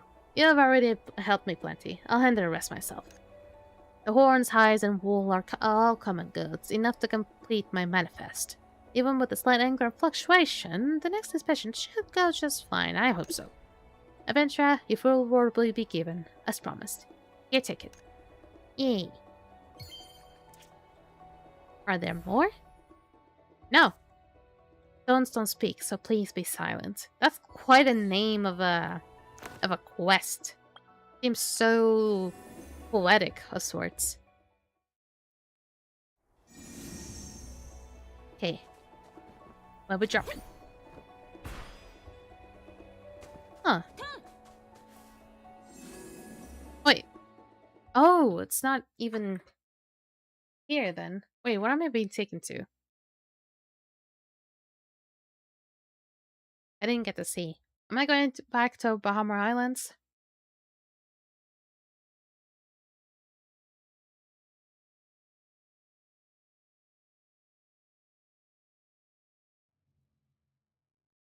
Full silence.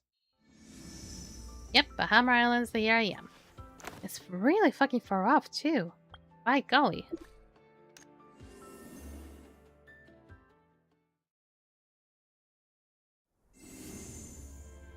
I have such a itchy nose right now. I think the croissant is causing me this. Yeah. Up. Walson and Holmes.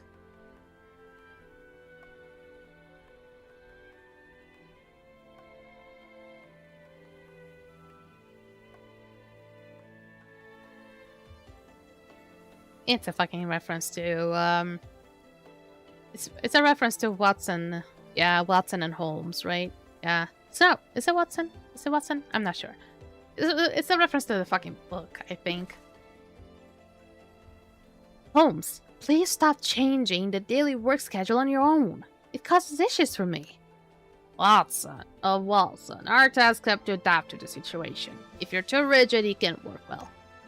We were supposed to write the funding application today, but you moved tomorrow's soil sampling to today to avoid doing paperwork, did you? Because if you're reckless spending on useless gear, our funds are already tight. Even after submitting the application, the money won't arrive right away. At this rate, we won't be able to afford food soon. Reckless spending. Isn't that a bit harsh?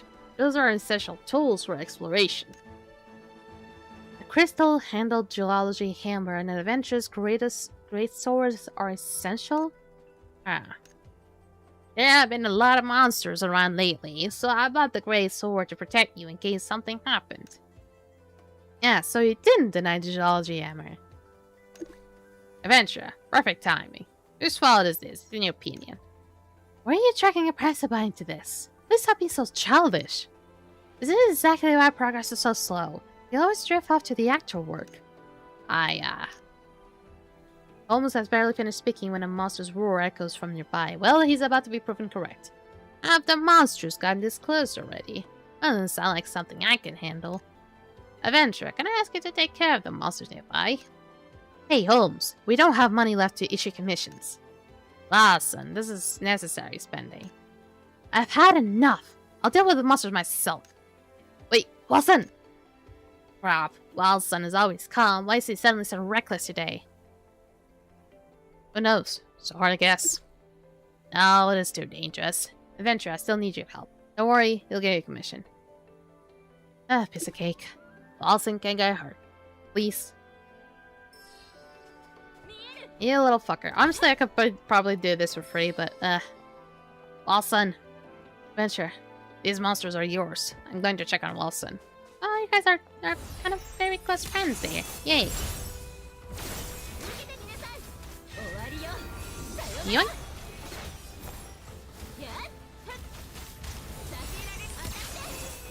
Okay, you're being a little bit of a tanky one over there. Oh god, I'm not gonna be able to get rid of them.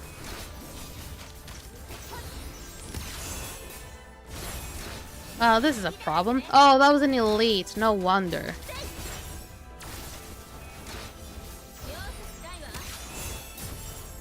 Okay. Oh, and I know it was an elite, so no wonder it was taking so long.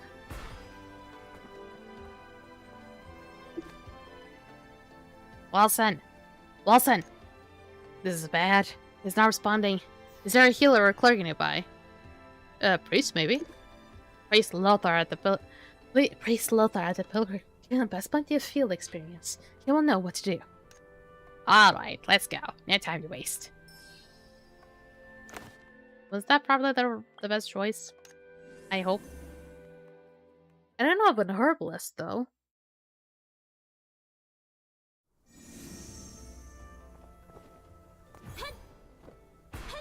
Boink, boink. And here I am. What's up, Lothar? Let's go. Oh my god, you're fucking huge. I did not realize you were huge compared to me. God damn. What's going on? Put him down and let me take a look. Please save Wilson. Please, I'm begging you. By the grace of the Fire Divine, saving lives is our sacred duty. Don't worry, you can trust Lothar. In Holmes explain everything while Lothar treats Wilson's wounds. What a bold young man. Thank you so much. The one when you wake up, his brain is broken, isn't it? He's only shaken. Don't worry. He'll wake naturally. A long wait ensues, during which Holmes continuously holds Wilson's hand, muttering to himself. Ugh, so noisy. Holmes? What happened to me? Ugh, you're finally awake. How could you run off alone and do something that dangerous? You'd be dead if not for the adventure of Priest Lothar. This must cost a lot. No way around it. This is necessary spending. If I sell the new hammer and greatsword, maybe that will cover it. Holmes, I still have some money. Nonsense. How could I let you pay? Just focus on healing. Alas, I gotta finish a funny application tonight. What a pain. I knew it. You were just avoiding it. You don't know. Those old bodies are harder to deal than with rocks. Thank you both, truly. This is your pay and the medical fee. Please take it. Oh, we can't accept this. Maybe the Befarian Divines bless you. We don't take money for this. Please keep it. Please take it, or Holmes will grumble non-stop. It says so. Then I'll use it as your donation for relief efforts. On behalf of the Creed, thank you for your generosity. Wilson, you... Holmes? Huh? Can you stop talking? My head hurts. That's so rude. Just another lizard. I think that might be another quest I have to do.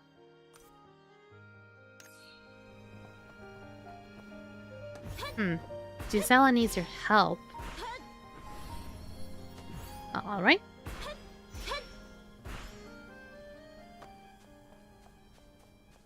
Hello. Oh, you're that lady. Aren't you a little bit cranky or something? You were being mysterious, and this is the help you were talking about. Well, I say this one can definitely help. If he is willing to. Absolutely. I'm a girl. Excuse me. Hello, I'm Chris, a crate guard from Astraleads. I am sent to the Highlands for interior research. Eh? Nothing confidential. One of our scholars proposed a hypothesis that dragon and lizards share a common origin. By the grace of the Fire Divines, that is bold! That was my reaction too. My captain saw my face and immediately sent me here. Alas. There is Dragon Slayer here, right? Mercy, what do you think of that theory? Sure, I guess sounds plausible. Judging from physiology, the spine, limbs, bony scales, slip pupils, dragons and lizards do share features. We could call a dragon giant lizards with wings.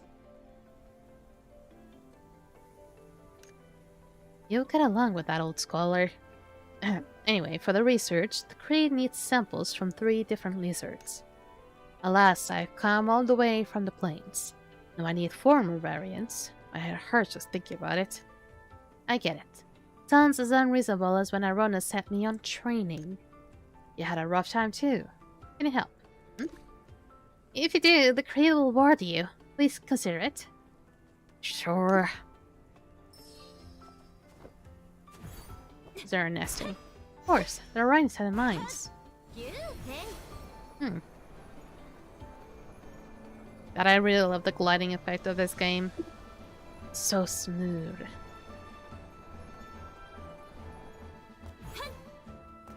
Boing. Oh yeah, do I have any coins to be able to pull up for the clothing gacha? Or even for the mount? I kind of want the mount. I'll showcase the actual current gacha. I'd said it was all based on... okay, I am nowhere near what I want to be. Okay, this is just like close to... he's not a he is a lizard, but we give him a name. He has a name. I'm so tired. The chocolate effects are wearing off.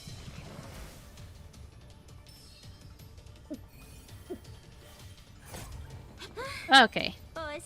Oh, this might be a problem. Ooh, I might be in problem. Ooh, this is laggy.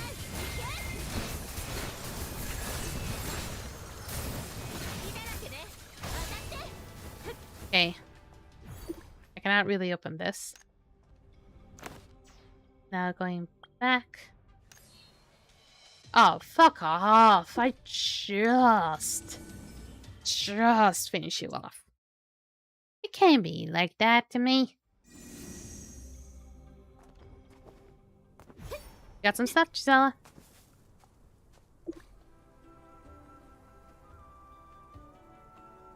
You're back. Looks like you went smoothly. I've heard the tales of Mercy, but didn't expect you to be this capable.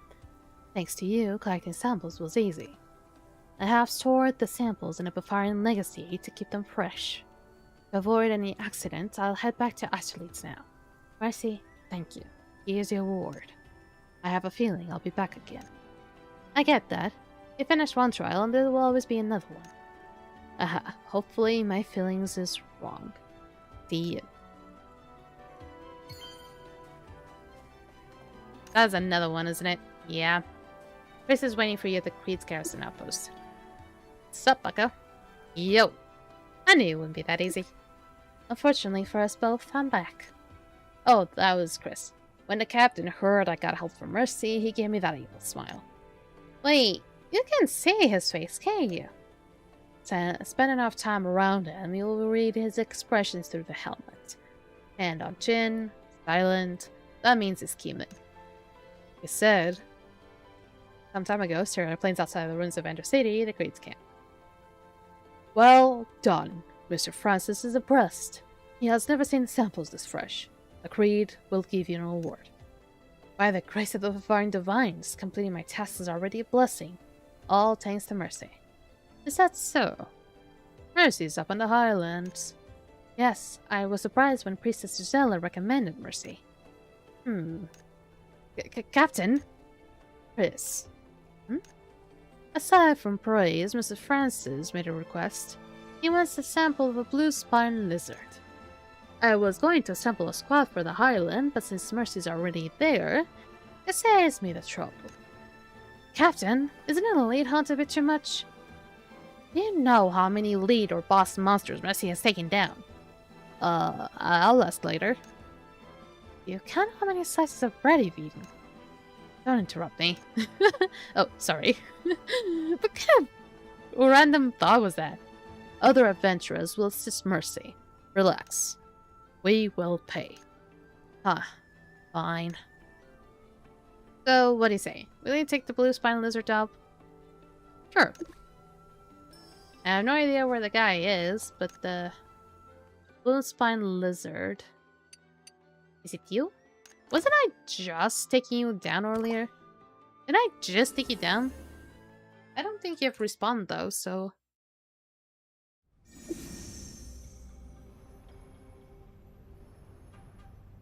Ah. Yoo! There he is. Oop.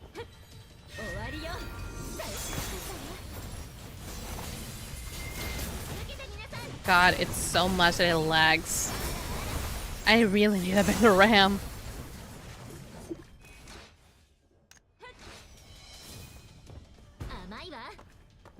Now going back to Gisela.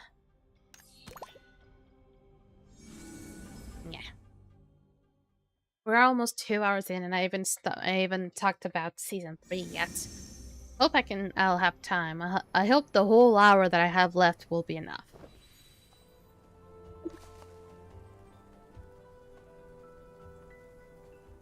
Welcome back. Did you get the blueprint blue spine lizard sample? Surprisingly smooth. Now I can just justify asking for a family leave. Congratulations. Again, big thanks to Mercy. I can imagine facing a blue spine lizard alone. Is the game lagging? Sort of. It did. Let me just like reload my character. Yep, it takes a bit. Yeah, she's frozen. It's normal. Unless it's not showcasing this and frozen.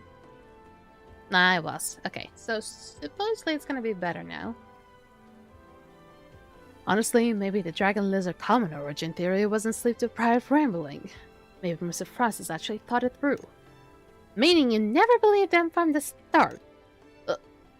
I'm just a crate guard. How would I know about their research? Anyway, thank you again. Here's your award. And I think since nothing else showed up, I think that was all the quests I could have done. Everything else is related to Slumber Dream. Which, honestly, I kind of feel like I need to pick up a group just to be able to do it, frankly. Then...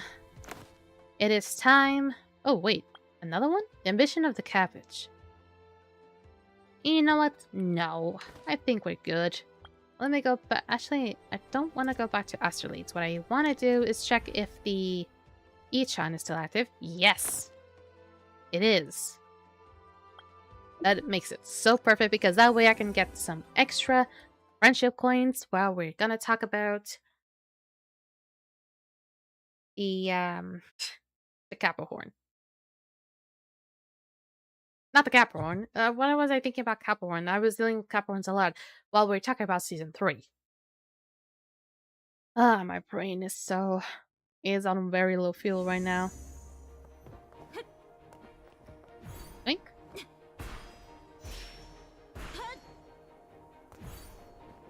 And let me see, where is the little line? I usually would have found it by now.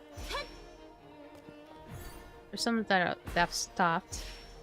Am I really the only one here? Oh, never mind. No, I'm not. There we go. Ta-da! There we go. It's good. So... let me see. Can I... Yep. That should do it.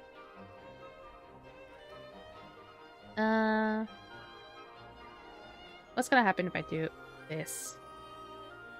Yeah, it doesn't really show as well as I want it to, but I guess it works. I need to shift this, shimmy this a bit.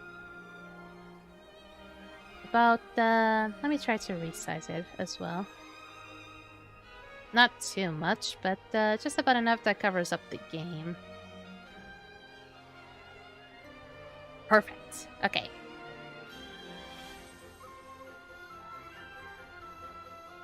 Okay, here's what I'm gonna do. I'm gonna mute the... Nope, not like this. I'm gonna mute the game. And I'm gonna bring up the playlist. Here we go. So, here's is one of the documents that apparently was translated from Chinese to English. So it's not gonna be completely perfect. So these basically are public leaked information from Season 3, and apparently Season 3 already started off way back in March already. And if I actually check up on... Oh, I actually can't, right? Yeah, let me just stop my character for a second and look up when this season's gonna end. So actually we still have plenty of time. So this season that we currently at is only gonna end about the very ends of May. So it's good that we ended up getting this information, even though we're still gonna have a little bit more than a month to prepare for this. Even though I honestly thought there was only gonna be about 2 weeks. Okay, this is just like people saying like, oh, I translated this. Not everything here is finalized and can change on release, so there could be some adaptations. These are just changelogs. So we're gonna go first about what's gonna be new about Season 3. There's gonna be new golden magions, as to be expected. And there's gonna be one that's called the Predatory Spider. Total damage 100,500% to 2,625%. Physical magic attack plus 15. Resilient break 100. Active for 20 seconds. Increases the total attack given by the passive by 0.06% or 0.2% for every 5% mastery. I can feel this being really good for Wolfpack. I have a very niche nose. Passive effect, ceiling is capped at 4%. Have 50% mastery to achieve the ceiling. Passive effect, every expertise skill that you cast land on a target increases your attack by 0.8% or 2% if it's at tier 5. Default maximum stacks are capped at 10. However, each 10% haste increases stack ceiling by 1. Lasts 5 seconds. This is perfect for Wolfpack. I can kind of tell that this is like exactly perfect for Wolfpack. I'm more of a falconry one, so I don't see this being really good. Hollow Overseer. Active team buff. Upon casting, places a zone that increases attack by 3 or 6%, attack speed by 3 or 6%, and cast speed by 6 to 12% for 15 seconds. Buff change. The effects applied to yourself increase by 2.5 times. Passive. When casting a healing skill, deals 80 to 200% attack to surrounding enemies. Each time a healing skill is cast, this effect increases by 12 to 30%, stacking up to 10 times, lasting 5 seconds. Additional notes. Doesn't stack with multiple Hollow Overseers, but there's no internal cooldown, just like Brigand Leader or Vino. This is perfect for support, then. Paradox King. Active. Casting immediately gives you max stacks and doubles the passive effect for 20 seconds. Basically, Muscat effect. Every time you cast a different class skill, gains 1.6% or 3.2% elemental bonus damage, stacking up to 5 times. Once 5 stacks are reached, this effect will last 10 seconds. Can't gain or lose any stacks once at max stacks. Stacks reset after duration ends. If you use the same class skill before reaching max, all stacks will reset. I am still very confused what this is supposed to do. All I know is that increases elemental bonus damage if you alternate between class skills. Rich Fang. Active. Immediately refreshes the cooldown of Second Wind, and for 20 seconds, defense plus 10 or 20, and max health plus 10.20. For the duration, maintains high spirits. Passive. When HP is higher than 90%, gains high spirits. It grants immunity to debuff and a super armor. Ooh. When receiving a fatal hit, gains Second Wind. HP can go below 1, and region and recovers your health by 4 to 10% HP per second. So this is gonna be a tank thing. Gonna be a tank golden imagine. So far it seems like really good. Active of Leeching Purple deals 1503% physical or magic damage at attack power plus 144. Your class skills inflict an additional hit of 50% damage for 20 seconds, like a Strong Self Golden Juggernaut. Isn't a Golden Juggernaut like supposed to be a tank thing? Passive. When your class skill hits an enemy 10 times, spawns an AoE on the main target that deals damage based on your physical or magic damage type. Hitting multiple targets only counts for 1 stack. This also feels mostly for like classes that don't do AoE. Another one that came to my mind again was Wolfpack. And then Human Imagines Denver!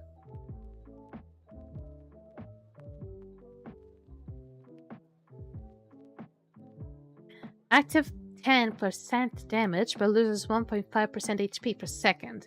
This buff increases by 6% for every 100k HP, 20% for 40% max buff. The HP requirement to increase the buff changes each season, just like Advanced Tribute. It does no longer taunt the mobs. Pulls mobs together, similar to the Tempest Ogre. However, the nuance is that it seems to only pull what's in front of it and it has 2 charges. Range of the pull is the same distance like Tempest. Passive plus 10% damage takes either 10% less or more damage. Early thoughts. Shield spec probably uses this. Yeah. I might get Denver. Oh my god, maybe I need to start like saving up for Denver then. Igorius. I don't remember this person. Gain additional crit plus 6 or 12% plus 7,000 or 14,000. Passive. No longer is attack, but no longer gives attack. Instead, it provides 14% crit damage at tier 5. When you deal a crit hit, there's a chance to gain plus 4.2% crit damage. Trigger every 0.1 second. Stackable 5 times for 2 seconds. The change to get a stack is dependent on your current crit. Active is no longer at 120 nor 80 seconds. It's 68 seconds at tier 5 2 charges. So this is supposed to be like a Muku Chief. Gives identical stats similar to the Muku Chief. Me and Vasil end up using both MC and Igorius. I was thinking like, should I replace Muku Chief? But the thing is, Muku Chief is far too good. And the one that I'm using, which I believe is Muku Scout, is supposed to give off some sort of a similar buff. So maybe Igorius could be a good replacement because it's all about crit first and foremost, which is falconry thing. Play Napo. Ooh, this one has a lot, honestly. Effect changes depending on the last skill you use. Has 4 different specs. For Stormblade, after casting special attack or not having cast a skill yet, summons this Napo. Deals AoE damage 176% to 308%, and decreases Plate Napo's Resonance cooldown by 81.25%. That's very specific. Marksman Napo. Summons this Napo if your last skill is an expertise skill. Deals 1,500% to 22,625% damage to a single target and decreases Plague Napo's cooldown by 68.75%. When Knight Napo, summons this Napo if your last skill is your ultimate. Deals 1,500% to 26.25% damage once and reduces Plague Napo's cooldown by 25. Additionally, your damage increases by 12.5% or 25% for 20 seconds. And then Beat Performer Napo. If your last casted skill is any imagined besides Plague Napo, then this Napo spawns. Deals a 4,500% or 75% damage, and reduces the last casted imagined cooldown by 40 or 100%. Passive. Intelligence, strength, and agility increases by 6% or 50%. Additionally, casting a skill reduces Plague Napo's cooldown by 0.2 or 0.5 seconds, trigger once per second.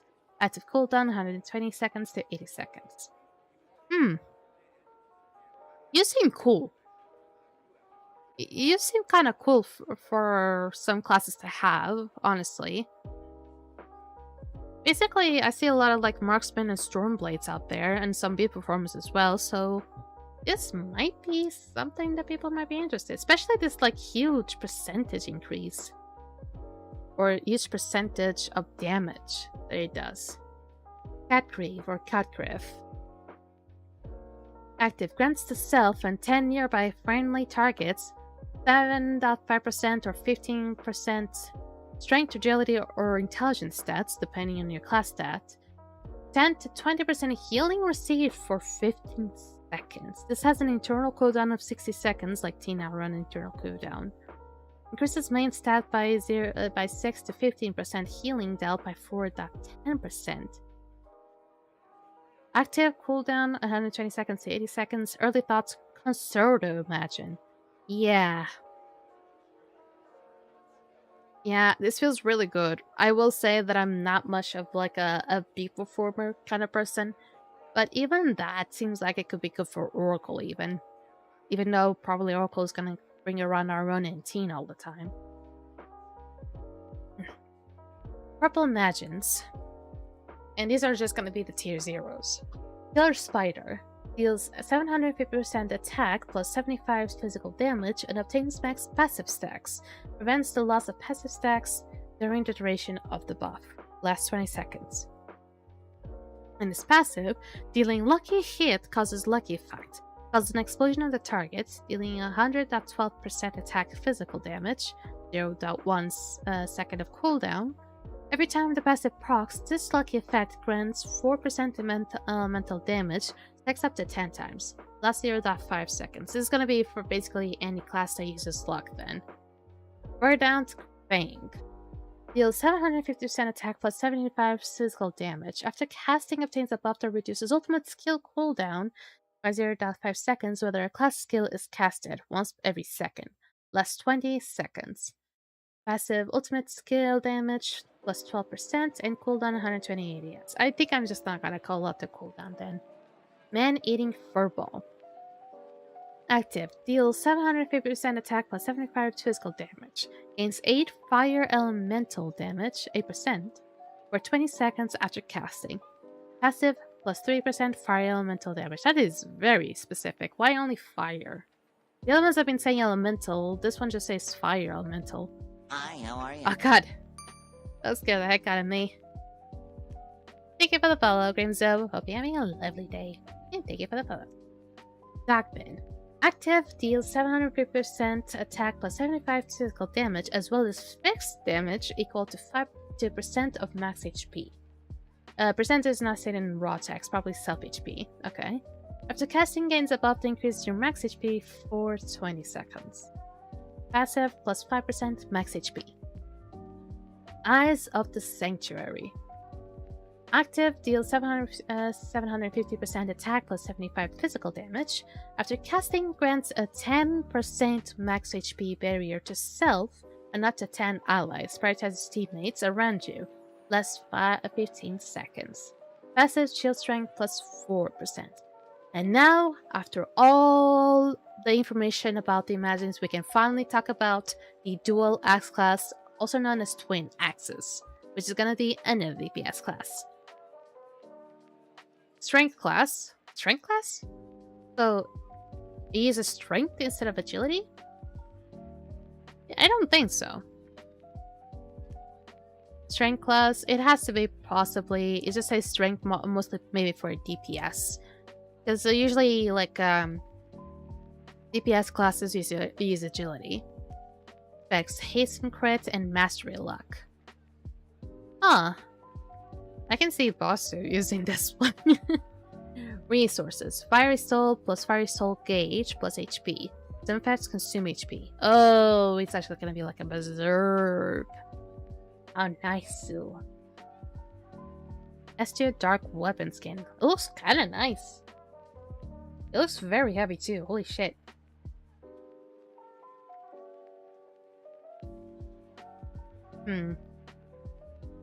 Oh, it's gonna be a light counterattack. Okay. I believe there's still gonna be more about the kit So I'm actually going to showcase this in here. Let me take this out. All right. So we can see like this guide basically showcases the skills of the Twin Axe class or Twin Striker. We're going to showcase as well the... Yeah, it also showcased some of the specs. But I don't think it has every information though. Okay. Let's read this. So there's going to be two specs about it, the formal spec and the crimson spec. We are still unsure that if this name, or maybe even this name, are actually going to be the ones that are going to stick around to the end. So formal spec, by casting different skills, you can elevate the formalist rank from E to S. Oh my god, are we going to be playing Devil May Cry with this? Holy shit.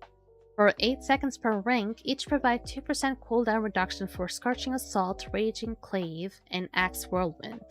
Triggering the formula's effect accelerates cooldowns, chaining to Scorching Flame Assault to amplify expertise skill damage, then combine it with the core formula's Fire Slash mechanic to unleash massive combo damage. And then Crimson Spec grants Crimson Recovery. When hitting a target with abilities, excluding Flame Frenzy, 10% of damage dealt is converted into Crimson Soul Gauge. Crimson Soul Gauge value cannot exceed the maximum HP. When lacking souls, consume 75% of Crimson Soul Gauge to extend Frenzy Dance's duration by 1 second. Rapidly accumulate Soul Gauge through Crimson Recovery. With high attack speed, trigger Flame Frenzy frequently. Center your playstyle around this core mechanic, energizing with other skills effect to unleash massive burst damage during critical windows. Alright. I still don't know which one is Mastery and Luck, and the other one is Crit and Haste. I'm gonna take a guess that the Crimson is supposed to be Crit and Haste, perhaps. Okay, this is like the average kit. Skills are level 0, no advancements or specs talents.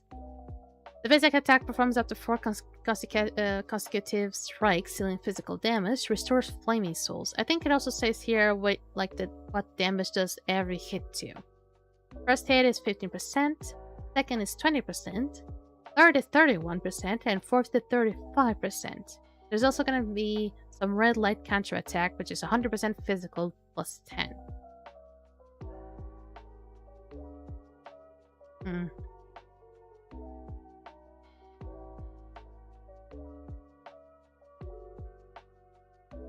The special attack should be this one. There we go. Spins the body and swings the battle axe forward in rapid succession, dealing physical damage and restoring 15 flaming souls. Total damage 200%, physical attack plus 20, resilience break 200, cooldown 2 seconds.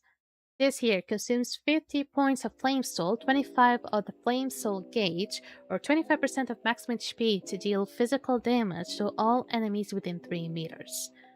Prioritizes using Flame Soul over Flame Soul Gauge over HP. Can use HP as a resource if you don't have more than 50% HP.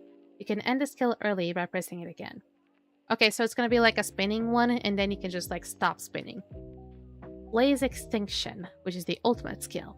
Gains Fever buff, instantly restoring all flaming souls. During buff duration, reduces the cooldown of expertise skills. Lifts all enemies into the air with dual axes, then tears through them with a deadly spiral attack, dealing physical damage to all enemies below. Total damage is 1000% physical damage plus 100, resilience break to 900, and cooldown is a minute. It says here that the ultimate skill obtains Vigor, recovers all flame souls and grants cooldown reduction speed. Uses dual axes to launch enemies into the air before launching them into a deadly spiral attack. And it also showcases here. There's also going to be the Twin Axes expertise skills. Scorching Flame Assault swings the battle axe left and right in rapid succession to deal physical damage to the target, restoring 10 flaming souls. This kill can stack up to 2 charges. Total damage is 200 physical damage plus 20, resilience break 200, and cooldown 10 seconds. Okay, they're not going to be the same, so I probably should be ignoring this one. Raging Cleave. Employ masterful techniques to unleash a torrent of cleaving strikes upon the target, dealing physical damage. Consumes 85 flaming souls. Can cast up to 4 strikes total. So there's gonna be the whole thing of like you're gonna have to earn some flaming souls and then have to use those flaming souls. Kind of reminding me of the Firestarter back in Skyforge, where you would there's like some abilities that would give you more mana or anything like that, and then there's gonna be other abilities that uses up that mana. I was like remembering like it said like earn the mana and then use the mana, and basically you would be able to do double damage if you're using the ones that use up the mana while your mana bar is full or close to full. Axe Whirlwind. Swings the weapon like a whirlwind, dealing physical damage to targets within 3 meters. Each spin consumes 150 stamina. Tap again during skill activation to end it. Okay, so I think it might have been like something like similar to one of these. Single hit damage, 135% physical attack, plus 12, resilient break 50. Cooldown 5 seconds. Flame Frenzy. Expertise skill. Performs an ultra high speed flurry, consuming 50 flaming souls, or 25% crimson souls, or 25% maximum HP per round, to deal physical damage to all enemies within 3 meters. Prioritizes flaming souls. Switches to crimson souls when flaming souls are insufficient. Switches to HP when crimson souls are depleted. Cannot be cast when current HP is below 50. Clicking again during the cast ends the skill. Single hit damage under 50%, physical attack plus 13, resilience break value 50, and no cooldown. Falling Star.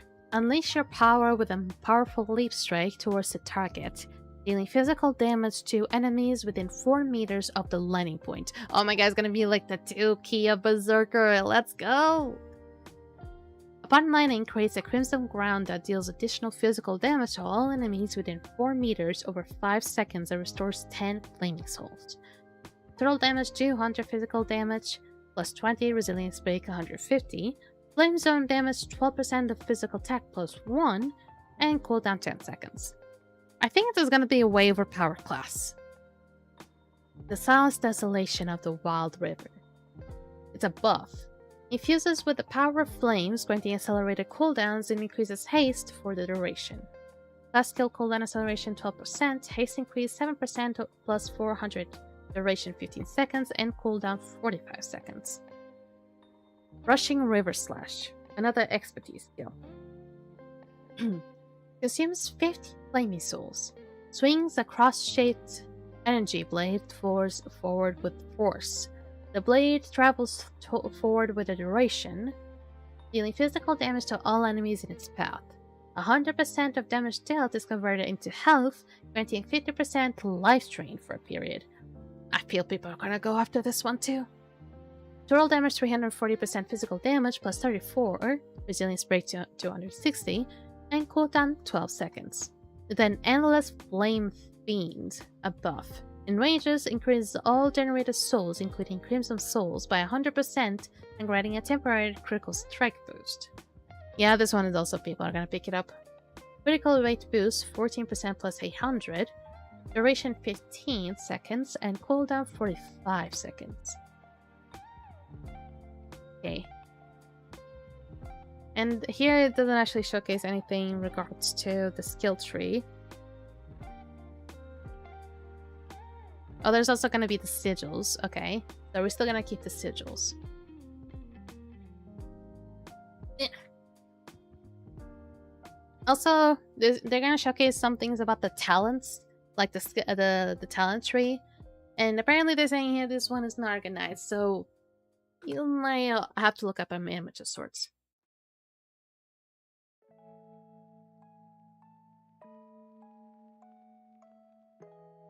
Need nutrition. Form of water.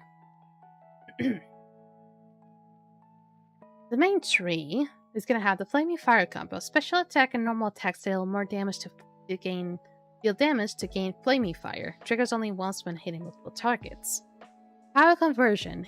Each 8 points of strength Provides 1 point of physical damage. So this is actually going to be a strength unit, not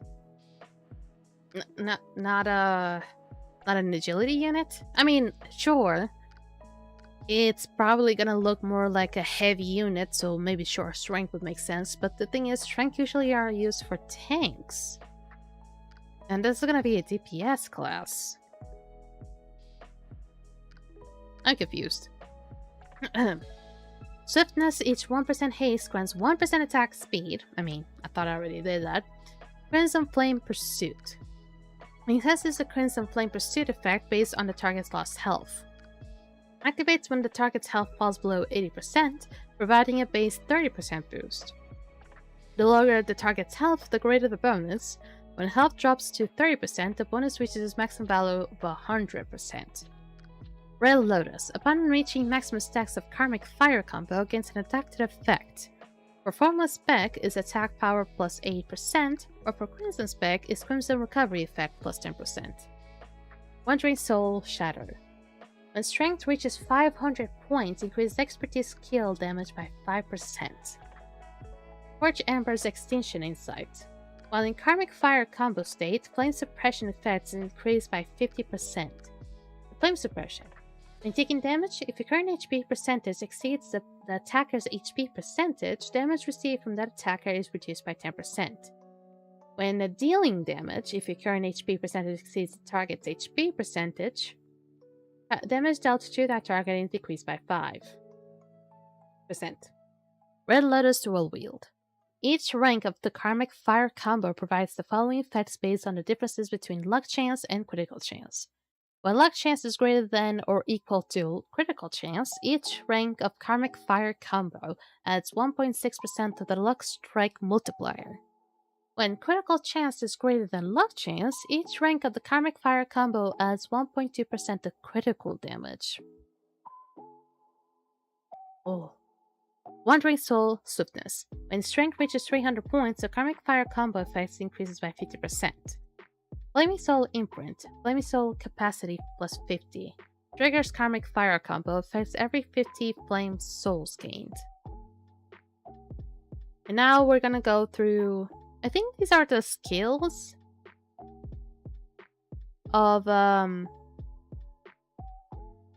the special skills, yeah. Is it Flaming Assault already talked about? I believe about...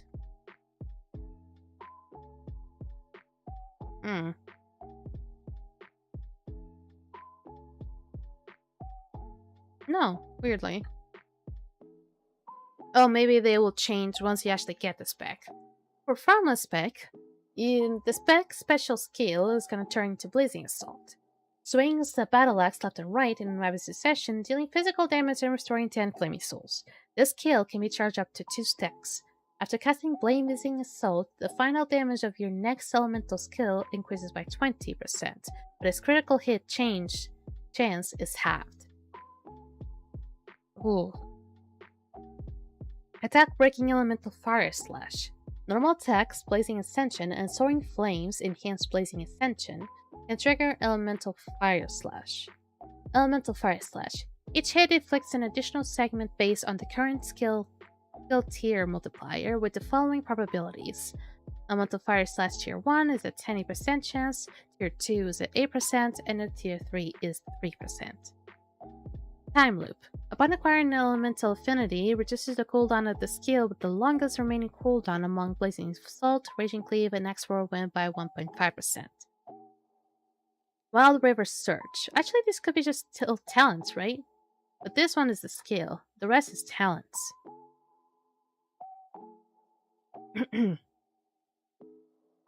Wild River Surge. While Silent Desolation of the Wild River is active, triggering a critical hit with Raging Cleave or Axe Whirlwind reduces Blazing Ascension's cooldown by 1 second.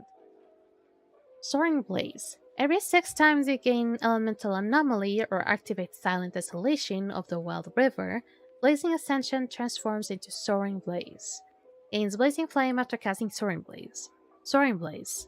An enhanced version of Blazing Ascension, spinning forward to deal 200% attack physical damage to enemies.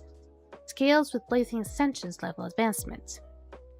Blazing Flame is a buff, which gives about plus 10% fire elemental bonus for 8 seconds. Formless Fire / Mastery. Mastery proportionally increases the tracker chance of Formless Fire Slash's first to third hits. Each 1% mastery increases by 0.2 or 0.08 or 0.03 respectively, that halves the critical hit rate of Formless Fire Slash. Soul Return. Blazing Assault restores 5% of the lost Flaming Soul. When at Formless S rank, restoration increases to 10%. Double Blaze. Axe Whirlwind applies 1 stack of burning to all hit targets, with the primary target receiving an additional 2 stacks.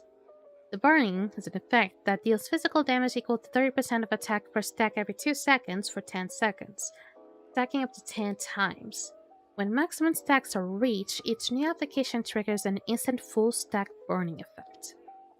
This one is unknown, or was unable to be translated, while under Blazing Flame, hitting a target with an expertise skill applies burning. Formless Fire / Break. Formless Fire / can't trigger a lucky hit. So this one is Formless is the one that actually does the luck and mastery. Multi-target slash. For each additional target hit by this expertise skill, damage increases by 10%, up to a maximum of 60%. Wheel of Time Lucky Soul. Each level of Formless rank grants 2% lucky damage. Flaming Soul Assault. Participate in killing the target to gain plus 5 Flaming Soul. And then Blazing Inferno. When a target is afflicted with burning, there's a 30% fixed chance to accumulate 1 stack of Raging Flame in less than 10 seconds. Upon reaching 12 stacks of Raging Flame, triggers Flame Blast and clears all Raging Flame stacks. What does Flame Blast do? Deals 500% physical damage to enemies' targets within range and grants 10 Flaming Souls. The Wheel of Time, Sensitive Soul. Each level of Formless grants 1.3% strength. So it is going to be strength. They're going to be really into the strength today. Wild River Final Scene. Gains 35% fire elemental bonuses for 15 seconds after casting ultimate. And then Formless Fire / Chain Strike. Each level of Formless rank grants 2% Formless Fire / damage. Consecutive Strikes. Each time a primary target is struck 5 times by an expertise skill, you gain a buff. For the next 8 seconds, Blazing Ascension in its enhanced version, Soaring Flames, deals 5% increased damage. This effect stacks up to 5 times. Bursting Desolation. While Desolation of Wild River is active, increases damage dealt by expertise skills by 30%. Lucky Flame Blast. Flame Blast can trigger a lucky hit. Increases Flame Blast damage based on the target's current burning stacks. Each additional stack of burning increases Flame Blast damage by 5%. Supreme Battle Realm. Each 1% mastery grants 0.1% Fire Emblem bonus. Formless Fire / gains a 5% Fire Elemental bonus. And then Formless Fire / luck chance increases by 8%. There's a lot of talents. Fortune's Edge. After casting an expertise skill, the next Blazing Ascension in its enhanced version, Soaring Blaze, gains plus 30% attack. Earthfire Meteor. In Formless S rank state, each Raging Cleave randomly summons 1 Earthfire Meteor around the target. Earthfire Meteor deals 300% attack physical damage to the target. Burning Assault is plus 8% Fire Emblem bonus when attacking elite or higher targets, while River Slash, when acquiring a Formless rank, reduces the remaining cooldown of Silence of the Wild River by 0.5% seconds. Elemental Ascendant, Flaming Slash. Raging Cleave, Blazing Assault, and Axe Whirlwind can trigger Elemental Ascendant, Flaming Slash. And then, Spark. Damage dealt by expertise skills grant a plus 15 Fire Elemental attack bonus for the next 10 seconds, stacking up to 10 times. And Chrism Spec is yet to be written down. So this is all we have so far. We know basically everything about the Formless. And apparently Formless is going to be the Mastery and Luck kind of spec. And even though it seems already kind of aggressive-ish, this one is going to play a lot with the burning effect from what I'm understanding. Okay, I need another break. I need a lot of water.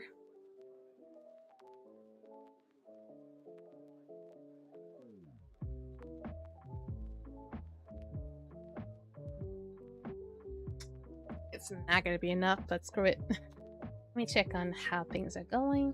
Yeah, everything seems nice too. Alright, let's talk about the sigils. So basically, gems or sigils, these sigils will come to be random drops from the... I believe they're not really drops, but rather rewards, because rewards and drops are not exactly the same when it comes to like region bosses.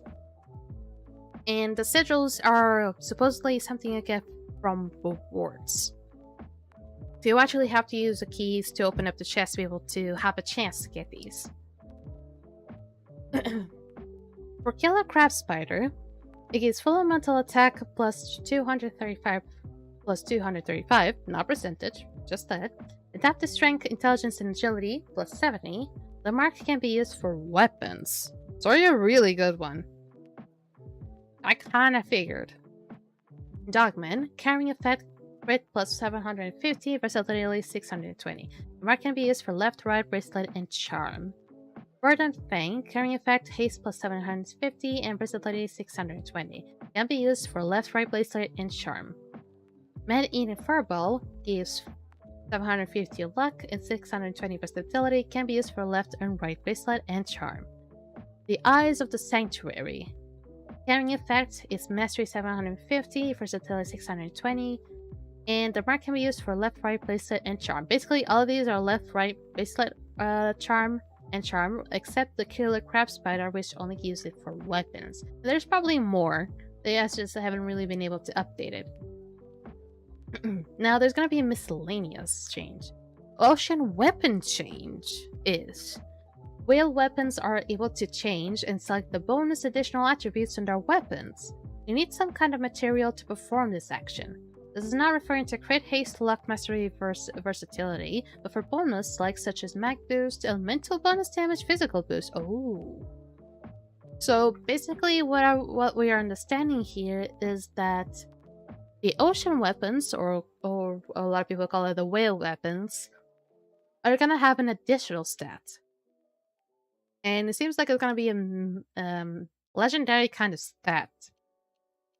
Additionally, the ocean weapon appearance changes after it reaches level 200 and plus. Can equip up to 5 modules now. Oh, fuck yeah. Premium outfits. These outfits are now dyeable.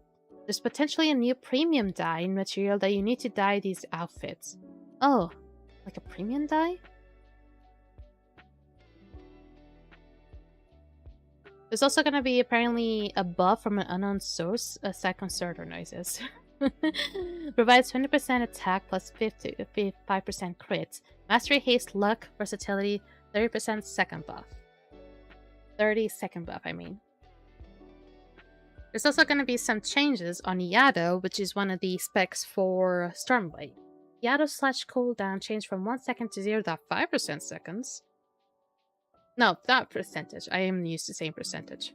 To 0.5 seconds. Mastery bonus is changed from 2.8 to 3.4. Yado Mastery Town's Crit Overflow. Crit damage bonus increased from 0.32 to 0.88. Wait. The Moonblade is the one with the mastery and the luck, right? Yado is the crit one. A lot of people told me that Yado was really good. They're buffing Yado.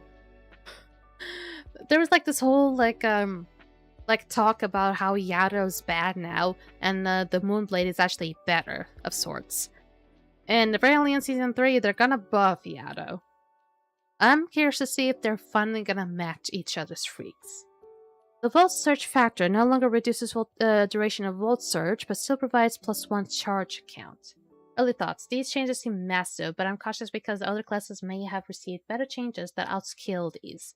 Just like how Yado had mid-season buffs, but Moonstrike, for example, had better buffs. Yeah.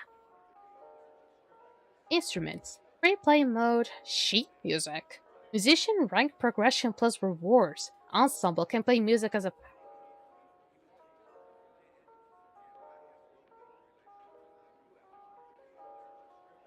Oh, this is so giving Skyforge vibes now. Holy shit. The reason why I'm freaking out is because I remember that a lot of the times that I was playing, I was like AFK in Skyforge, I was just like randomly playing an instrument. They're actually gonna bring in instruments to this? Fuck yeah. We're gonna have a whole party up in here. Like, there's gonna be a new map. That doesn't surprise me, but it is different. Much different. It seems like it kinda is similar-ish to Moonshadow Wilds, kind of. It seems like it has almost the same pinpoint locations. It seems like it's just like a brownish version of Moonshadow Wilds. Okay, this is Starland. We already got that before Season 3. The Season 3 dungeon weapon skins. Oh my god. No, like, okay, this one is actually kind of cute. But this one, what are you supposed to be? Are you supposed to be the twin axis? Because if you're just supposed to be the twin axis, my god, that looks like a fucking mosquito rack or something. Like a thing you pick up and just like whack those mosquitoes. Okay, but why the Oracle weapons are always so adorable? But at least for this time, this one seems actually kind of cute. New outfit for males. Okay, gives off a more edgy style. Rumor category. New interactive emotes, like the hand-holding emote. It doesn't seem to be a new region map, like Asteria Plains and Bahama Islands. There are, however, smaller maps and potentially updated maps for of existing areas. Ocean weapon costs for level 240, 260, 280 upgrades, or 25, 30, 35 glinting stellar cores. Early thoughts. Indicates one of the following. Season 3 is going to be longer than Season 2. Season 3 is going to add more core drops, or ocean weapons starting to not be a one-time purchase. We're getting Tina robot dungeons from Season 1 again in Season 3. However, the dungeons are named Corroded, which could imply changed. And yes, I'll talk about the those dungeons as well. And yes, Tina's gonna come back, but it's not gonna come like exactly the same. There's also gonna be some dismiss spec changes. There can be one active Rhapsody of Flames on the floor. However, the damage is significantly increased. This is probably in the way of reducing the lag, or preventing important projectiles from going invisible when hitting many enemies with it. Carrying around 100 free gacha cosmetic pulls at the start of S3. Not sure if it's the same gacha that requires unbound rose orbs. Okay, now factors. Heavy Guardian. After the charge reaches 16 points, the final shield value generated by the next shield addition is 28%. Heavy Guardian. After the charge reaches 60 points, the Earth Collapses Mountains trace is triggered, and the Earth Collapses Mountains trace false damage is 18%. This is where mistranslation is gonna be common, I see. After the charge reaches 40 points, the remaining cooldown time of the Giant Rock Drive and the Brave Wall Pad is reduced by 1 second. After the charge reaches 20 points, the upper limit of life within 10 seconds plus 3.2% plus, and up to 3 layers are added. After the charge reaches 24 points, the block counterattack is triggered, and the block counterattack takes 15% plus false damage. After the charge reaches 80 points, 30% of the block damage reduction will be deducted within 10 seconds, and the final damage of professional skills will be 30%. I think this is where, like, it's not exactly well translated. Like, there's no such thing as a Vision Oracle. Well, I assume it could be just like, just a normal Oracle. The Verdant Oracle. There we go. After the charge reaches 60 points, you will get 1,000 energy. After the charge reaches 133 points, the casting speed is 6.5% within 10 seconds. After the charge reaches 42 points, the remaining cooldown time for the natural shelter is reduced by 1 second. After the charge reaches 66 points, a flower colony will be generated and must be a Kangu SCG. Mistranslation. After the charge reaches 16 points, a group nourishment is triggered. After the charge reaches 26 points, the remaining cooldown time for Mori Sprayer is reduced by 1 second. I don't understand much about these factors, though. Where are they supposed to be? For Beat Performer, when he gets to 15 points, an Encore String is triggered. When he gets to 30 points, an aggregated movement consumes all the enthusiasm for playing, and every time it consumes 1 enthusiasm for playing, the aggregated music will eventually give off plus 15 damage. When it gets to 24 points, Flame Rhapsody is triggered when dealing damage to the target. 60 points, the Surge Quintet is triggered. 80 points, summons the speaker for 15 seconds. And 24 points, next time the enthusiasm for playing is consumed, one enthusiasm point for playing will be restored. The Twain Axe. When it gets to 80 points, it will get 3,300 flame souls per second within 10 seconds, as well as the next time the axe wins physical strength is consumed by minus 50%, the range is increased by 2 meters. The axe wins false damage is plus 20%. And also, the final damage to no phase fire slash within 10 seconds, 7.35%. Yeah, they're still probably changing this. When it gets to 171 points, the Unholy Appeal is triggered, and the Unholy Appeal's false damage is plus 18%. When it gets to 100, the final damage of Phantom Dance within 10 seconds is 11%. After the charge reaches 24, the remaining cooldown time of the ultimate trick is reduced by 0.5%. This is still a work in progress, so I think I shouldn't really be talking about this yet. Because this is still probably going to be translated more in depth. So we're just going to hide this for now. Now, how am I going to showcase like in a different thing? How am I supposed to showcase?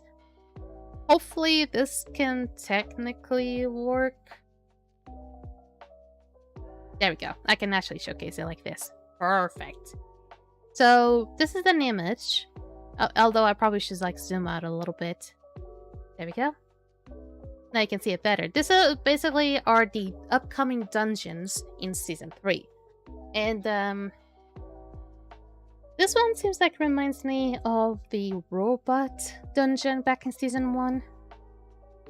This one is probably going to be inspired by the robot of the Rubber Raid in Season 2.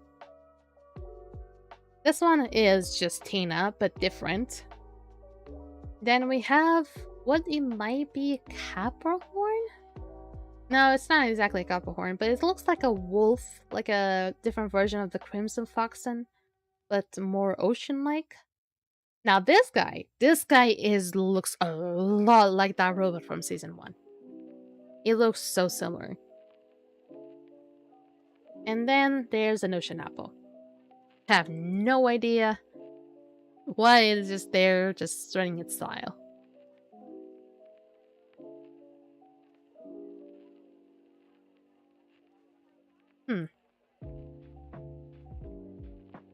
There's also gonna be this, as you can see. Apparently this could be the next Reforce Stones. Or like going for level 200 and above. This could be like the very first line of Reforce Stones. I love the design, by the way. Actually, no. These are probably not gonna be the Reforce Stones, because from what I'm understanding, even though I don't understand Chinese, it seems like it's gonna be something that can configure or change the your purple stat. Which honestly, very cool that they can actually do that, because I struggle immensely by trying to find a really decent purple stack.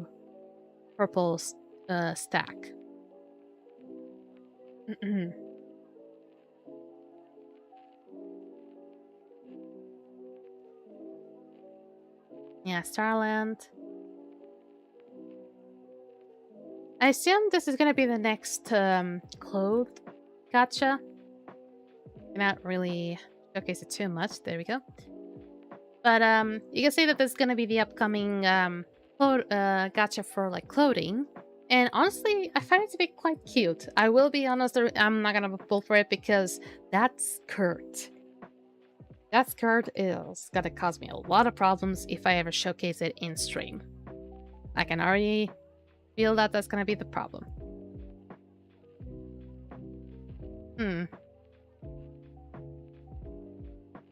Also, I just found this. Aha! So, this already showcases like a small preview of some of the attacks of the Twin Axes class. It looks so nice though. I kinda wanna see that ultimate animation again.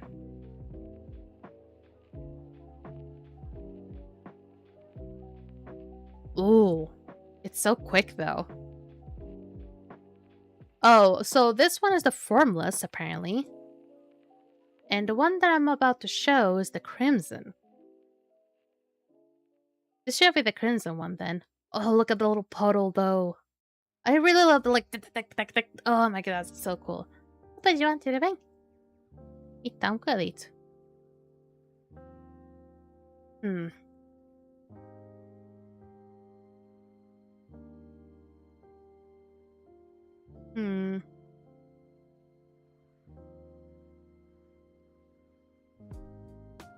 I'm trying to see more information.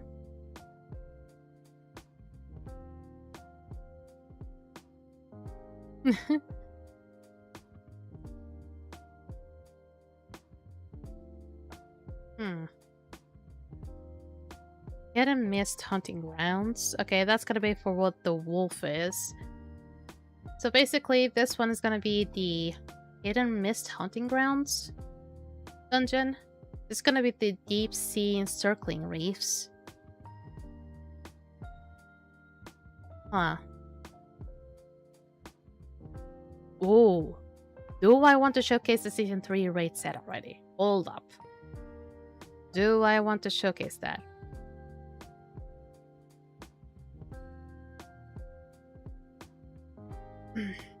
Okay. I think these are just like changes rather than Oh, the raid set, or what the raid set is actually gonna give us if we get the certain classes. So for Sternblade, if you have the current the Season 3 set, the Yato slash damage plus 10, or consuming thunder sigils via Yato slash increases your damage by 1% to last 8 seconds. Okay, so I see a difference already. Oh wait, this is how it is basically. Like I'm kind of being a little bit foolish, but basically whenever you get the raid set, you'll get like if you get like 2 out of 4, you get like another buff, and then 4 out of 4, you get like a better buff even. I can never get that's how it works. I don't usually look it up. And for Yato Spec Set 2, I don't know why that's different. After critical striking enemies with class skill, crit damage plus 2%, lasts 5 seconds, stacking up to 5 times. And 4 out of 4, outside of Volt Surge, Overdrive gives plus 1 Thunder Sigil. For Moonstrike Spec Set 1, Thunder Cup damage plus 20%. I didn't know that I had like different sets, that's weird. Triggering a Lucky Strike with Moonblades causes all luck-related effects damage plus 10%, lasts 6 seconds. And then the Spec 2, Set 2, 2 out of 4 when attack speed is lower than 80%, attack speed plus 6%, when attack speed is higher than 80%, expertise, skill, thunder elements, damage plus 7. And for the 4 out of 4, after 2 Divine Sickles, next Divine Sickle triggers Sickle Reversal. Sickle Reversal has the same properties as Divine Sickle. I think it has to do something with how you put your points in the spec, maybe. For Frost Mage, Icicle Spec Set 1, 2 out of 4, after casting Crystal Veil, Frost Lance damage plus 15% lasts 10 seconds. 4 out of 4, Frost Lance critical damage plus 50%. Assuming Frost Crystals increases Blizzard's damage by 5%, stacks up to 10 times. And then for Set 2, 2 out of 4, Frost Lance and Meteor Storm damage plus 13%. After casting Crystal Veil, recovers up to 80 ice energy over 5 seconds. Quarter 4, when Frost Lance triggers in Critical Strike or Lucky Strike, gains 1 stack of Frost Crystal. If both Critical and Lucky Strike happen together, obtains 2 stacks instead. Upon reaching 25 Frost Crystals, cast Crystal Veil, 15 seconds cooldown. For Frost Beam set 1, Frost Beam damage plus 10, damage against the locked on target increases by additional 5%. 4 out of 4, dealing damage with Frostbeam has a 10% chance to increase your mastery by 10 seconds, lasts 8 seconds. For set 2, 2 out of 4, Ice Arrow plus 15%, and 4 out of 4, Tide Pool damage plus 28% against the locked on targets. For Wind Knight, Vanguard Spec set 1, 2 out of 4, skill that consumes Courage deals 8% more damage. And 4 out of 4, damage plus 1% for every sharpness you currently have. For set 2, 2 out of 4, class skill that consumes courage ignores 22% physical defense, and 4 out of 4, casting Gale Form automatically casts Drake Cannon once. Vortex Strike can be charged up to 2 times. For Skyward set 1, 2 out of 4, Skyfall and Instant Edge has 10% Wind Elemental bonus. 4 out of 4, every sharpness consumed increased your damage by 1%, stacking up to 6 times, last 8 seconds. For set 2, 2 out of 4, casting Gale Form causes next Skyfall and Instant Edge to have 70% Wind Elemental damage. 4 out of 4, triggering Lucky Strike reduces Gale Form's cooldown by 0.2 seconds, once per Lucky Strike. Casting Gale Form during Gale Form immediately recovers pending courage from previous Gale Form. Ugh. Now the Marksman. I'm interested about this one. For Wallpack set 1, 2 out of 4, casting Torrent Volley or Lumi Torrent decreases Wolf's attack speed by 30%, lasts 8 seconds. Out of 4, Wolf's attack has a 10% chance to increase your light damage bonus by 6%, lasting 8 seconds. For set 2, 2 out of 4, every 1 mastery provides 0.2% critical damage. 4 out of 4, after hitting a target with Storm Arrow, Stealth Agility plus 1.5% for 8 seconds stacks up to 5 times. And now for the Falconry, set 1, 2 out of 4, Falcon Strike and Lightning Strike plus damage plus 15%. 4 out of 4, after Photo Reforged State, next 2 special attacks consumes no charges, so it's a free cast. For set 2, 2 out of 4, when focus is active, crit damage plus 15%, and I think I have this one. 4 out of 4, casting special attack reduces Radiant Barrage cooldown by 1 second. Drastically increases Radiance Barrage cast speed. And now for the new class. Twin Axe. Formless Spec set 1, 2 out of 4, under the effect of Formless, every 32 points of strength provides 1 fire elemental bonus. And 4 out of 4, every 1 rank of Formless provides 10% fire elemental bonus. For set 2, 2 out of 4, after Axe Tornadoes does damage, Rage Split damage plus 7% stack up to 3 times, lasts 10 seconds. 4 out of 4, after Axe Tornado does damage, Formless Fire Slash damage plus 13%. For Christmas Spec, set 1, 2 out of 4, Unbound Starfall, Fiery Demon Execution, Flowing Slash damage plus 25%. And 4 out of 4, Critical Strikes from Flame Dances ignores 42% armor. And there's a bunch of Chinese I don't know. For Christmas Spec set 2, 2 out of 4, Flowing Slash, final damage increase based on missing HP of the target up to 300% against targets with less than 30% max HP, 30% HP. Dagon and then ignores 55% of target's armor. They probably have like an issue with translation there. For Verdant Oracle, Smite set 1, 2 out of 4, Symbiotic Mark's healing conversion rate is increased by 4%. 4 out of 4, casting Wild Bloom or Feral Seed will cause your next infusion to deal 20% more damage, or Nature's Ward Shield amounts by 10%, stacks up to 3 times. For set 2, Feral Seed cooldown minus 25%, Feral Seed elemental damage plus 12%. 4 out of 4, during Nature's Ward, any overheal that can be converted into shield, final shield amount caps at 50% max HP, Nature Ward's duration plus 5. For Lifeline set 1, 2 out of 4, grab switch heals against target with lowest HP is increased by 20%. And 4 out of 4, Overhealing applies a shield, lasts 8 seconds. Shield's amount can be stacked up but caps at 30%, targets 30% max HP. And set 2, 2 out of 4, Direct Healing from class skills gives target 1 stack of Spring's Will. Max HP plus 2 to 5% per Spring's Will. Lasts 10 seconds, stacks up to 5 times. 4 out of 4, when Spring's Will is at max stacks, casting Direct Healing skills converts Spring's Wills into Spring's Bloom, giving shield equal to 1200% of attack, inspiration effect plus 20%, lasts 10 seconds. How many more do I have? Oh goodness, I think I can do this. It's about time for me to leave, but I think I can do this.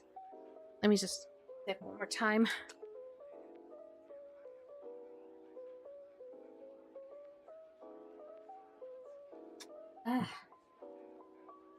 For Beat Performer, Dissonance Spec set 1, 2 out of 4, Harmonic Anthem and Amplified Beats damage plus 12%.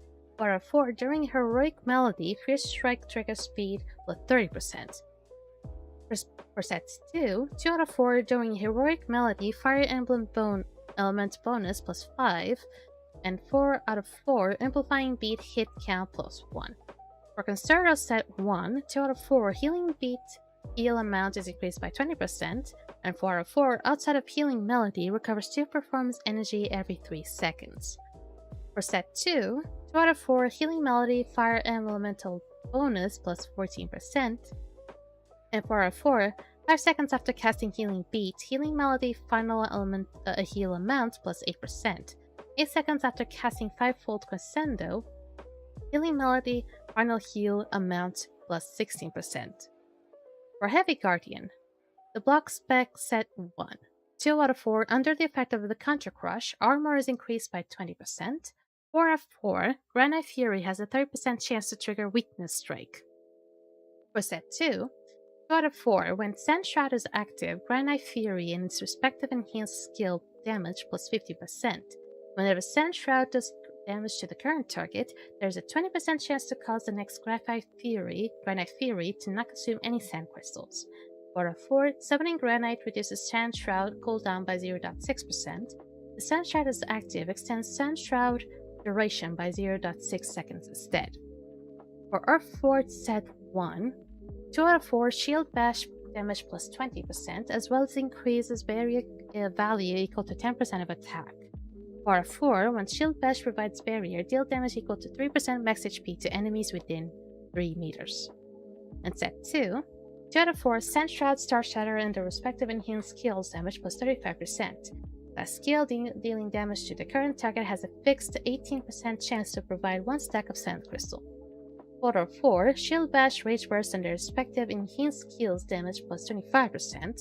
After hitting target with Shield Bash, Rage Burst, and respective enhanced skill, affected targets deal 5% less damage to the user. And then Shield Knight. Recovery set 1, 2 out of 4. Valor Bash damage plus 10%.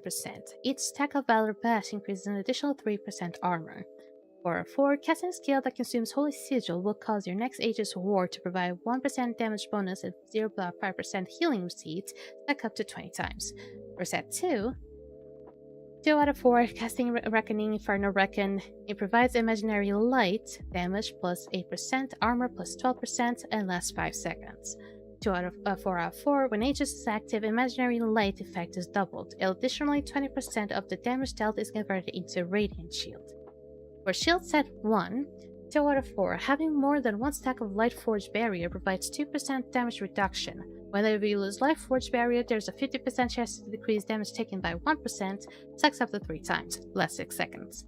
4 out of 4, every stack of Lightforged Barrier provides 1% damage. When Lightforged Barrier is lower than 6, taking damage has a 50% chance to generate 1 out of 2 Lightforged Barriers. And for set 2, 2 out of 4, every Lightforged Barrier provides 0.5% damage reduction, 1% strength. Casting Judgment provides 1 stack of Lightforged Barrier. 4 out of 4 after consuming 15 stacks of Life Forge Barrier, damage plus 10%, haste plus 60%, and last 7 seconds. Woo! Okay. I think I'm done here. Ooh. Yep, I think I'm gonna stop for today. My voice is gonna be on by tomorrow. So, this is all the information I could gather right now. I mean, there are some videos, but I don't think I have time to showcase more of that. But hopefully this whole information that I was giving about Season 3 should give about some clarity about what's gonna come around. It doesn't seem it's gonna be like a whole lot, aside from like the typical new things, like dungeons, raids possibly, as well as like some changes, like patch note changes. But for this situation, don't really expect like a whole lot of things that is gonna keep you quite busy. Because this is like I thought gonna be more like a filler phase. So I'm done talking for today, so let's pump it up to the next scene. I am so ready to go to bed. It's not because I didn't want to stream today, not at all, honestly. I knew that there was like a whole lot of content that I wanted to talk about, but the thing is, leaving bed today was a troublesome situation, and my voice is croaking already. At least it feels like I have quite practiced quite a lot, in the sense that it doesn't seem like as racked up as it used to be.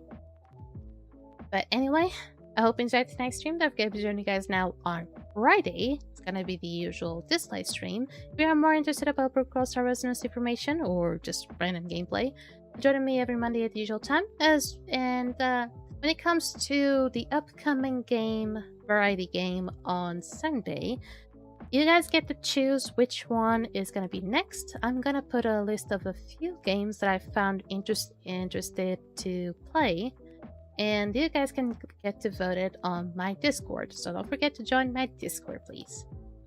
So I hope you enjoyed, and for all my lovely angels, hope you have a lovely night, and see you again soon.